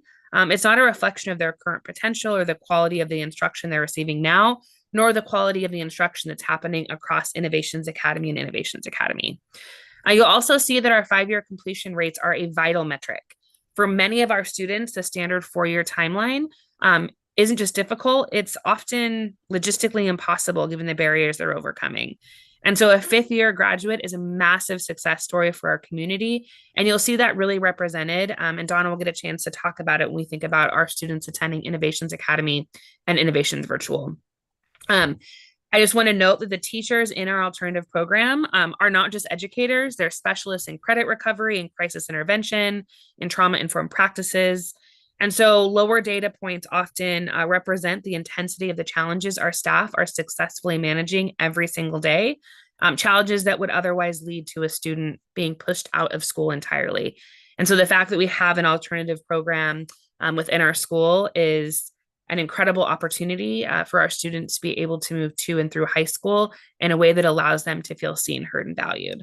So as we review the slides, I just invite you to, again, keep that student in your heart that you were thinking about and to look past just the percentages. I want us to really look at growth and I want us to look at persistence. When we're thinking about an alternative school, the goal isn't to make an alternative school the same as the Dallas High School because it serves a different mission, but it's to ensure that every student, regardless of their starting point, within North Wasco County School District has a viable path to a diploma, even if that path takes a different shape or a little more time. Okay, now I'll let you look at data now that we've given you a little bit of context. We're going to start with some 9th grade on track data. And so 9th grade on track really looks at students earning 1/4 of graduation credits in their freshman year. And so, as I mentioned before, when you look at this data, I want you to focus on growth as well as outcomes. 9th grade on track is our earliest and strongest indicator of whether we are delivering on our mission to educate, motivate, and graduate. The district-wide rate of 71.8% underscores the work still ahead, but at the same time, the 82% on track rate at the Dallas High School demonstrates what's possible when strong systems, expectations, and supports are aligned. At Innovations Academy as alternative high school, the student population and pathways look different by design. Again, as I mentioned before, many students enter with credit gaps or interrupted educational experience. And because that 9th grade on track data represents one snapshot in a longer journey, we use this information not as a comparison point, but as a tool to identify the specific supports and structures that will accelerate student progress. And we're going to get to learn a lot more about what both of our schools are doing to support these different performance growth targets. So I'm going to kind of move through them because I want you to hear from them and not me. So we're going to go to the next slide to talk about graduation. On-time graduation, sorry, it looks like that got a little bit cut off, but hopefully you can still see the numbers. So this is our graduate mission in action. Our on-time graduation rate has increased to 82.5%, surpassing our baseline target. And that growth reflects the sustained efforts of our administrators, our teachers, our students, our families, and our wider community. At the Dallas High School, the graduation rate has reached 91.2%, demonstrating what strong systems and consistent support can produce at scale. And in Innovations Academy, the rate has grown from 62.3% to 63.8%. As our alternative school, where many students enter behind in credits, incremental gains represent incredible, meaningful progress. And I think most importantly, when you look at this, both schools are moving in a positive direction, And that upward trend tells us that our strategies are working, which is really exciting. And next slide. I talked a bit about the importance of looking at high school completion through that 5 years. And so this is a student earning either a diploma or a GED within 5 years of starting ninth grade. And we really believe in limitless potential, and that potential doesn't have an expiration date. Our 5-year completion date of 83.6% reflects our core value of persistence. At Innovations Academy, growth to 72.2% illustrates our strategic plan's multiple pathways of success and action, honoring each student's unique journey. And more importantly, as I've mentioned a couple times, these numbers really highlight progress, steady, meaningful growth that reflects the important work happening in our schools. They demonstrate the relationships our staff are building with students and the motivation students are showing to complete high school and earn their diplomas. When we were talking about this presentation with Donna, myself, and Phil, we talked about the importance of also talking about our early graduates. So if you can go to the next slide.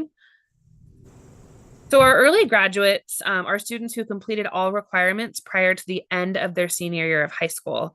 And so what you can see here is our early graduates in the 23-24 school year and in the 24-25 school year. And our strategic plan emphasizes graduating ethical and motivated citizens. And the 32 students who graduated early during the 24-25 school year exemplify that motivation. By taking ownership of their learning, they're accelerating into their futures, really prepared for college, careers, and leadership opportunities. So this is just another great opportunity to highlight the incredible support systems and structures that are in place, and the motivation our students have in really reaching that limitless potential. I also wanted to share a bit about the high school success eligibility process. So this is grants. So high school success is a grant that we receive, but it is not without requirements.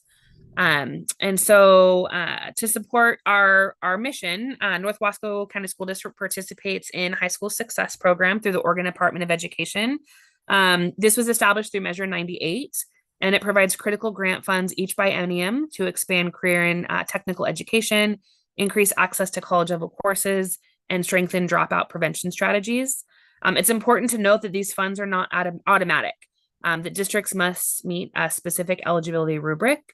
And so this process really ensures that we have strong district-wide systems in place, like, for example, dedicated collaboration time for ninth grade teams to review student data and proactive strategies to reduce chronic absenteeism. 2 strategies that both of our principals are going to talk about tonight that they're doing incredible work around. By maintaining alignment with the state required review, we ensure that North Wasco continues to be a premier school district, really strategically using resources to meet our vision and mission and make sure that our students are graduating high school feeling successful. And so how do we do this? You can go to the next slide. There is a rubric that I don't think I included within your packet, but I'm very glad to send that if you are interested in it. And this rubric focuses on 4 key areas. It's a self-assessment that each of our building administrators fill out to determine where they are in terms of meeting the different elements of the rubric. And it's also used as a monitoring tool by both the district and ODE to ensure that we have specific systems in place to support student progress toward graduation and readiness for college and careers. And so what you'll see on the slide is the 4 key areas of the rubric. So we have teacher collaboration, we have on-time graduation, we have chronic absenteeism, and then advanced coursework. And so this rubric really ensures that teaching and learning focus is strong across our high schools, really emphasizing teacher collaboration, reducing barriers to attendance, and providing equitable access to advanced coursework that prepares students for the 21st century world that they are going to be entering after graduation. I have had the incredible opportunity to participate in multiple high school reviews with North Wasco County School District, both as an employee and as a state level employee. And I can just attest to the incredible work that our schools, our teachers, our administrators are doing. The data that I very quickly went through tonight shows really only a part of the picture, but getting the opportunity to review all of the artifacts that our schools put together for this review, observing the processes and hearing administrators speak about their work, highlight some meaningful impact happening across our districts. It was so incredible getting to hear both Phil and Donna and then other administrators that were present during the ODE review. I think the biggest concern I had from our team is that we ran out of time because we had so many incredible things to share, and we didn't have enough time within the allotted block that ODE had scheduled. And I think that just goes to show that not only do we have strong systems in place, but we have incredibly committed, passionate, and motivated leaders who you will get to find out in just a minute are really, really excited to talk about all the work that they are doing. So I'm going to go ahead and mute my mic because you've had enough of me tonight. But I am so excited to get to turn it over to two of our outstanding administrators. And they're going to share just their thoughtfulness, their systems thinking, and the care that they are each putting into supporting all of our students and being successful to and through high school. Terrific. Thank you, Dr. Ivy. Well, thank you for that introduction. And of course, we can't do that hard work without all the support from the district, from the board, and the community. So I'm grateful to have the opportunity. You have to pardon me, I'm still recovering from actually being ill earlier this week, and as well as Mr. Williams. So I just would like to start by saying one of the things that makes our outcomes so rich is the partnerships. And the partnership with the high school is the most important. And Phil and I communicate regularly, we collaborate regularly, and that really is what's shining through for the success of both of our programs. I believe in these outcomes for especially these high-risk students that are then moving over and carefully and thoughtfully creating success plans for them individually. And student-centered is the key. Student-centered and communication. So if you move to the next slide. So we have a different schedule. We have a Monday through Thursday where students are on campus, which that allows us for a Friday where we have very intensive staff time. We have professional development that's very targeted to be trauma-informed for our teachers.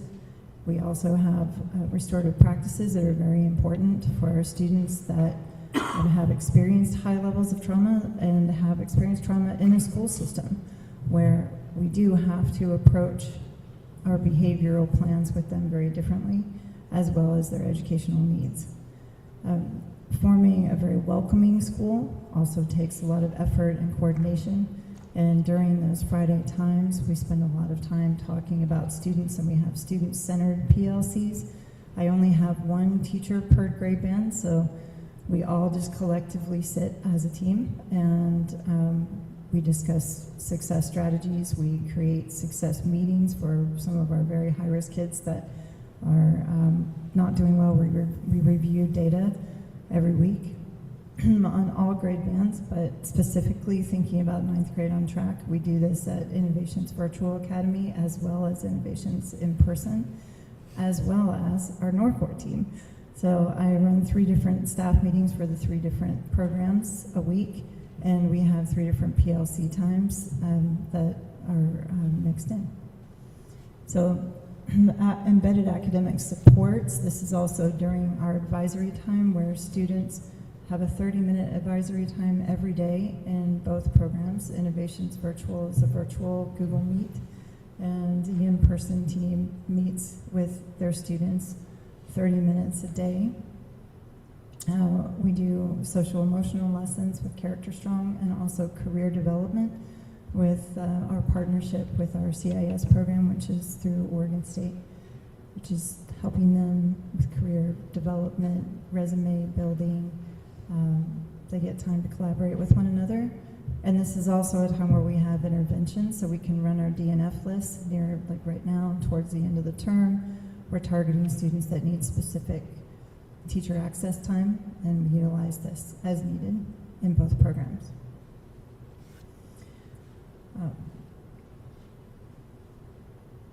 Yes, and back again to the most important part, which is the student voice, centering on student voice and allowing many different avenues and modalities for students to speak with us, to share with us what their needs are. I have several success meetings a week with families where we really talk about the student being able to talk to their parents as well and facilitating conversations that maybe never really took place before. So a student can share what really are those barriers that have inhibited them from staying on track or being on track. Okay, I think I'm going to turn it over to Mr. Williams. All right, thank you. Hope you can hear me. I want to talk a little bit about specifically the Dalles High School and what we're doing as far as intervention and early warning systems to identify, one of the things we talked about previously in this presentation was that 9th grade on track data. And we've been looking at that very closely, and I've had the assistance of every parents and students and everyone that is very interested in the new program that we're putting together called Fresh Start. We've actually started Fresh Start, and we're looking at all of these things on ways that we can launch it for the next year already. We're looking at our 8th grade students, trying to figure out what we need to do to help them transition into high school and to be able to be prepared so that they have a smooth transition, they can feel successful in high school, and that they have a good experience in their freshman year. And so we've been collaborating as a staff since September, looking at the 9th grade experience, trying to make sure that we, the data that we have it tells us what we need to do for those students. We've done a lot of communications with the students, talking to them about needs. We've also looked at their attendance, their behavior, and their course grades. That's the ABCs. The attendance is tracked weekly. We're following up with kids who are showing us signs that their attendance is not up to par. Behaviors are as well, behavior strengths have been enhanced this year to look at ways that we can help these kids. The behavior is just a sign of an issue that they're having. And so many times we can use that issue that they're having to try to help them to become better students. And then, of course, we still have a lot of support time. We have teacher access time, or TAT time, where the students have 4 days a week where they can come and meet directly one-on-one with their teachers and get additional help. This year, I've been asking all the teachers to invite students specifically each week. They invite a number of students. They give them an actual invitation that says, you are invited to come in for TAT time this week, and these are the things you could work on. You could make up this test, you could turn in these assignments that you're missing, and that has really made a big difference in our number of students using TAT time. They see a purpose behind it. They see things that maybe they weren't sure that they could do before, and now they've got a teacher asking them to come and take advantage of this time. We also have an intervention progress team. They talk about a referral process. That's not the bad kind of a referral. This is a good kind of a referral. This is a referral usually filled out by a teacher or a staff member, where we collaborate together to try to help our students that are struggling the most in whatever way that we can, whatever resources we can bring together to support them. And then just make sure that we're checking in with those 9th graders. We do pulse checks, which are short surveys and questions that they can answer and turn back into us, so we can hear directly from the students what it is that they are feeling and what they are experiencing as a freshman. So all of that, we hope, eventually over the years, is a good transition into their sophomore, their junior, and then their senior year, all the way down the road to graduation. And so I'm going to turn it back over to Donna to talk about graduation.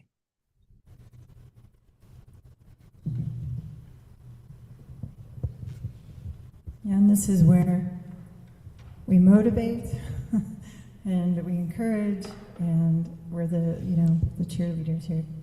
Go ahead and give me this next slide. From the moment that the students walk into the door, we talk to them about what is it that they need, what is their goal, and that starts with their schedule and what pathway they might choose. So at this moment, we integrate in our virtual program, which allows us to offer many more classes than what we can offer just with the in-person classes, and supplement if someone needs a credit recovery class and they would like to take more than 5 classes or 6 classes, so they can take 6 classes at a time per term And then they can also additionally take credit recovery classes for any class they've failed, and they can do that online independently. This enables students to be able to graduate early as well as catch up. So that's why you can see that we have a significant number of early graduates in both programs, and also we have a hybrid program where students can do both schools. So this significantly improves their outcomes towards gaining credits and making their goals towards graduation. The intensive success meetings, as I discussed earlier, the career link curriculum is very important. Character Strong is part of that. That's the SEL, the social emotional learning, and also the CIS I referenced earlier. The attendance intervention systems, this is more of a preventative to hopefully keep our students from dropping and also continue to come to school enough that they are able to gain the credits that they need. This is still an ongoing area of support and improvement. Our attendance is quite low, especially with this flu season. It's been very difficult. I think we're looking at our data recently, and it's hard to get kids there and staying there. So we're still working on that through engaging programming.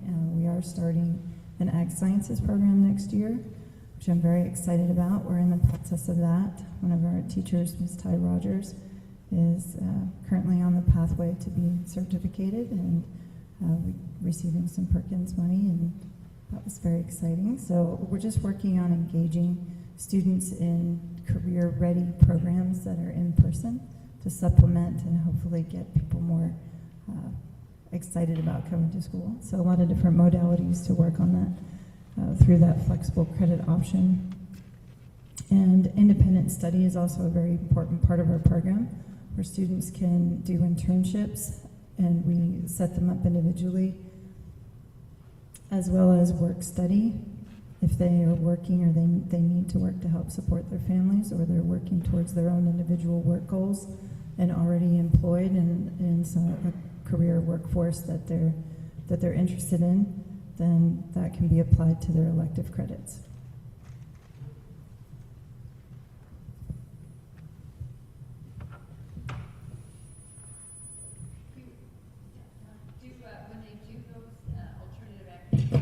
When they do the alternative activities for credit, do you work with your employer to kind of develop the program? Yes, we do. Mm-hmm. Their employer and or a mentor and or other community organizations, depending on the circumstances. Mm-hmm. Okay, Phil, it's all you. All right, so back to our focus, which is continuously monitoring the students and making sure that each one of them have a personalized plan to get through high school. So our counselors meet with students on a regular basis, sometimes as a class level, sometimes individually, but at least multiple times during the year so they can review their transcripts, calculate their GPA, and adjust their graduation plans if necessary. We also bring in families for grade-specific parent nights, such as the senior parent night, junior college night. Aspire does a lot of stuff with financial aid to help people who are looking for post-secondary support.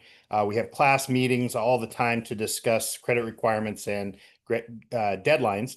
As a matter of fact, our portal for a whole bunch of scholarship money just opened, so that's also available. I'm very proud that we give out over $300,000 in scholarships to our students every year. Our attendance committees are there checking every week, meeting together using the Oregon Data Suite to review our data. It's a very nice program. If you haven't seen it or not aware of how it works, I'd be glad to show anybody that's interested. It allows us to pull up very specific data and to look at all the possible root causes of absenteeism as much as possible. Once again, we have an AVID program that's advancement via individual determination, which helps students who maybe come from families who have not had a parent who's gone on to secondary education. And so it helps them to understand the college and career world and to make decisions on how they can get to those places. And the Aspire program kind of works hand in hand with them. The Aspire program also has mentors, adult mentors that help the students to complete college applications and going through the entire application process. And then a big part of our ongoing progress and monitoring is credit recovery. We have credit recovery programs throughout the high school in different subject areas, and also summer school programs that help those who are off track get back on track and make it to the graduation on time.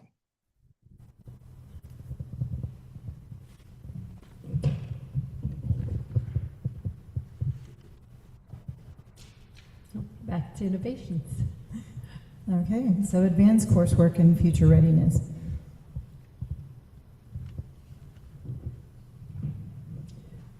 The partnership with CGCC is our lifeline, and we have several internships. We have work programs that are exclusively tailored towards our students and our students' programs. I have to commend we have one counselor for approximately 300 students, and that's Mr. Sean Carlin. He's doing an excellent job partnering with CGCC and creating individualized plans for students to be able to have, to go to college, and how does that work in with their plan of working, and juggling many other barriers. So the Columbia Gorge Community College also has expanded options, which also is at the high school.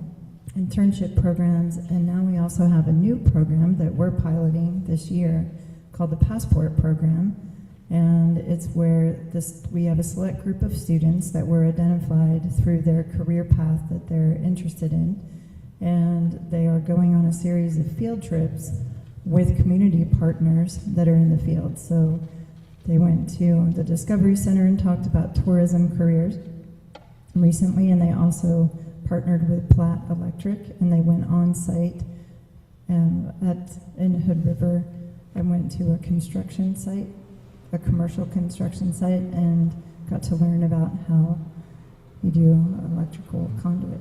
So they're learning, and they have a few more. It's a series of 5 field trips and 5 community partners, and CGCC is funding that and providing all the resources for those students. And then they'll receive a stipend, and they'll continue to do career education through the summer. So there's some exciting new partnerships happening and new programs being formed. Removing the entry barriers, one of the things that we can do with our virtual program is that we have a lot of flexible scheduling so that students can go to the community college, and then they can also take their core classes whenever they would like to through the virtual programming. We're working on more project-based learning and place-based learning, so that the learning is relevant to what career choices are here in our communities, as well as learning hands-on skills. And the most important thing, again, is transparent communications with the parents and with our students and with our staff to continue to support these avenues and partnerships. It's back to you, Phil. Okay, thank you. It's hard to tell when you can't see what's happening. The last slide I have is a focus on equitable access and post-secondary transitions. Our transition into high school is called Fly Up Day, and that'll be happening on March 6th when we bring all the 8th graders to the school, and we give them an opportunity to see all of the career and technical education courses that are available before they choose their courses that they might be interested in. Middle school doesn't have a lot of CTE opportunities. So when you see a course like Photoshop, you don't know what that means, right? So they get a chance to come and meet the teachers, see what the course is all about, and ask questions before they have to choose their courses for their freshman year. They also have an opportunity at that time to hear about the core classes that they're going to be taking. So they'll be with their core teachers as well, and they'll just get a first meet and greet with all of the people who they'll be working with. It helps to reduce some of the stress of what the high school might be like as well in the next year. We have also a lot of college credit partnerships with College Now, which is a program where the students can receive dual credit from both our school. They can take a class and it's taught at a college level. So they also receive college credit through the community college. And we also have expanded options, which is when a student basically becomes pretty much a full-time community college student for those students that are more advanced and are looking for that kind of a educational situation. We also have other career exploration available to our students in quite a variety of things. We use the Oregon Career Information System to help students research colleges, track their applications, explore career majors, starting as early as 9th grade. I believe that's important. Students need to have their vision of where they need to be and want to be. And if they don't have any ideas about what they might like to be in their future, it's really hard for them to have a focus on that. We do a lot of financial aid leadership programs. We're a FAFSA Plus school, which means we dedicate a lot of support and tracking for FAFSA completion rates to ensure that any students that might have financial barriers aren't prevented from attending secondary education. And I must say that all of the stuff that we've talked about here tonight is pretty incredible.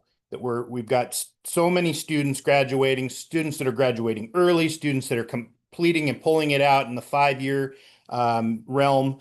And it's only because of a very, very invested and dedicated staff of teachers and staff that put a lot of time, effort, and commitment into these students. And it's very important that we recognize those people and the parents. The parents are the ones who give the push, and we're the pull, getting them across that finish line to get those kids prepared for the best possible outcomes they can have when they leave school. And that's my last slide. I don't know if Dr. Alley wanted to say anything else or if that was the end. Yeah, thank you, Phil. I'll just say a few more words too. And I agree. It's our staff and the dedication that they have to their commitment to our community and to our families and ultimately to our students. So huge thank you to our staff. And thank you for listening so intently in this late hour and supporting our programs. Invite you to come visit sometime so you can see some things in action. So thank you again. Thank you. You can feel the love and dedication in your voices as you talk about the work you do. So thank you very much. Thank you, Phil, for joining us remotely. Dr. Ivy, and thank you, Donna, and thank you for staying. I know it's a late hour. And so now that we are all quite tired, Dan, it's time to do the money. Yeah, after the inspirational stories we just heard, let's see how we pay I get to put you all to sleep with financials. But before that, I get to do a little finger wagging. Not actually finger wagging. So before I get to the financials, there's another item. I recently learned that one of my responsibilities is to act as the jurisdictional contact for the district with the Oregon Governmental Ethics Commission. Yes. As public officials, all of you as board members, along with Dr. Bernal and I, are required to submit an annual statement of economic interest to the commission. To prepare for that, you must complete your profile with the commission no later than March 15th. You should have all received an email invitation to complete that. If you haven't, I can see and I will be following up with you. The reporting window for the statement opens in early March. They're due no later than April 15th, and it's a hard deadline. You cannot get an extension for those like you can on your taxes. And they will penalize you personally for every day that you are late, up to a maximum of $5,000. So please make sure you complete those in a timely manner. And like I said, I'll be following up with some emails, and if you need any help setting up your account or if you have any questions, I'll be happy to help with that. On to the financials, because I know you're just burning with desire to hear about the numbers. Start with the revenue status fund, or the revenue status report. All the major funds are on track. So when I look at this sheet, the things that pop out to me are the numbers that are noticeably low in the percent budget received column. So if you look at that far right column, you see some values like 3%, 4%, 0%. So when I look into those, I find out that they tend to be either internal transfers from the general fund that we have not made yet. The bus purchase fund is a good example of that. We've got $185,000 of revenue budgeted there, but that's just an internal transfer, and we haven't had the need to do that yet. So it's in the budget, it's there if we need it, but we haven't needed it yet. The other reason for things like that is a lot of the grants that we receive are reimbursement grants, so we have to spend the money first, and then we will get paid back. Yeah, so unless you have any questions on revenue status, I'll move on to expenditures.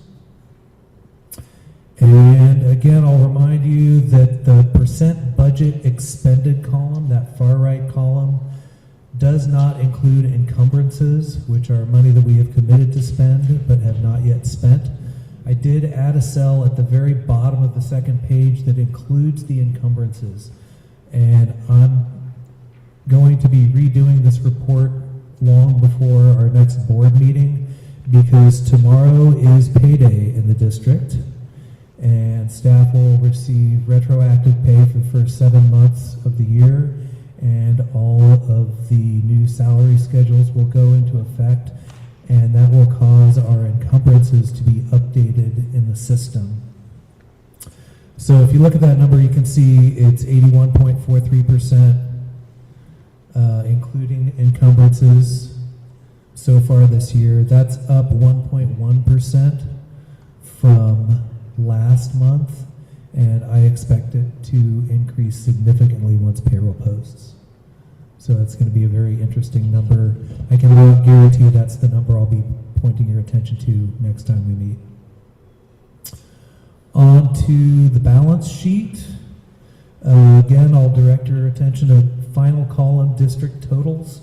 You can see from the top line number that our cash position is still strong, but bear in mind that our payroll exceeds what we receive from the state school fund every month, so we will be drawing down those funds as the school year continues. We'll spend a large portion of that before the school year ends, the fiscal year. Any questions about any of that? All right. Enrollment then. Got a little bit of good news on enrollment. We see our line changing direction, so it jumped back up. That's consistent with 24-25 and 21-22 school years. If we follow the 24-25 pattern, we will end up with 2,790 kids, which will be our best number since pre-COVID times. Should we make it a goal to get to 3,000? That would be nice. And I think that's what I have for you tonight.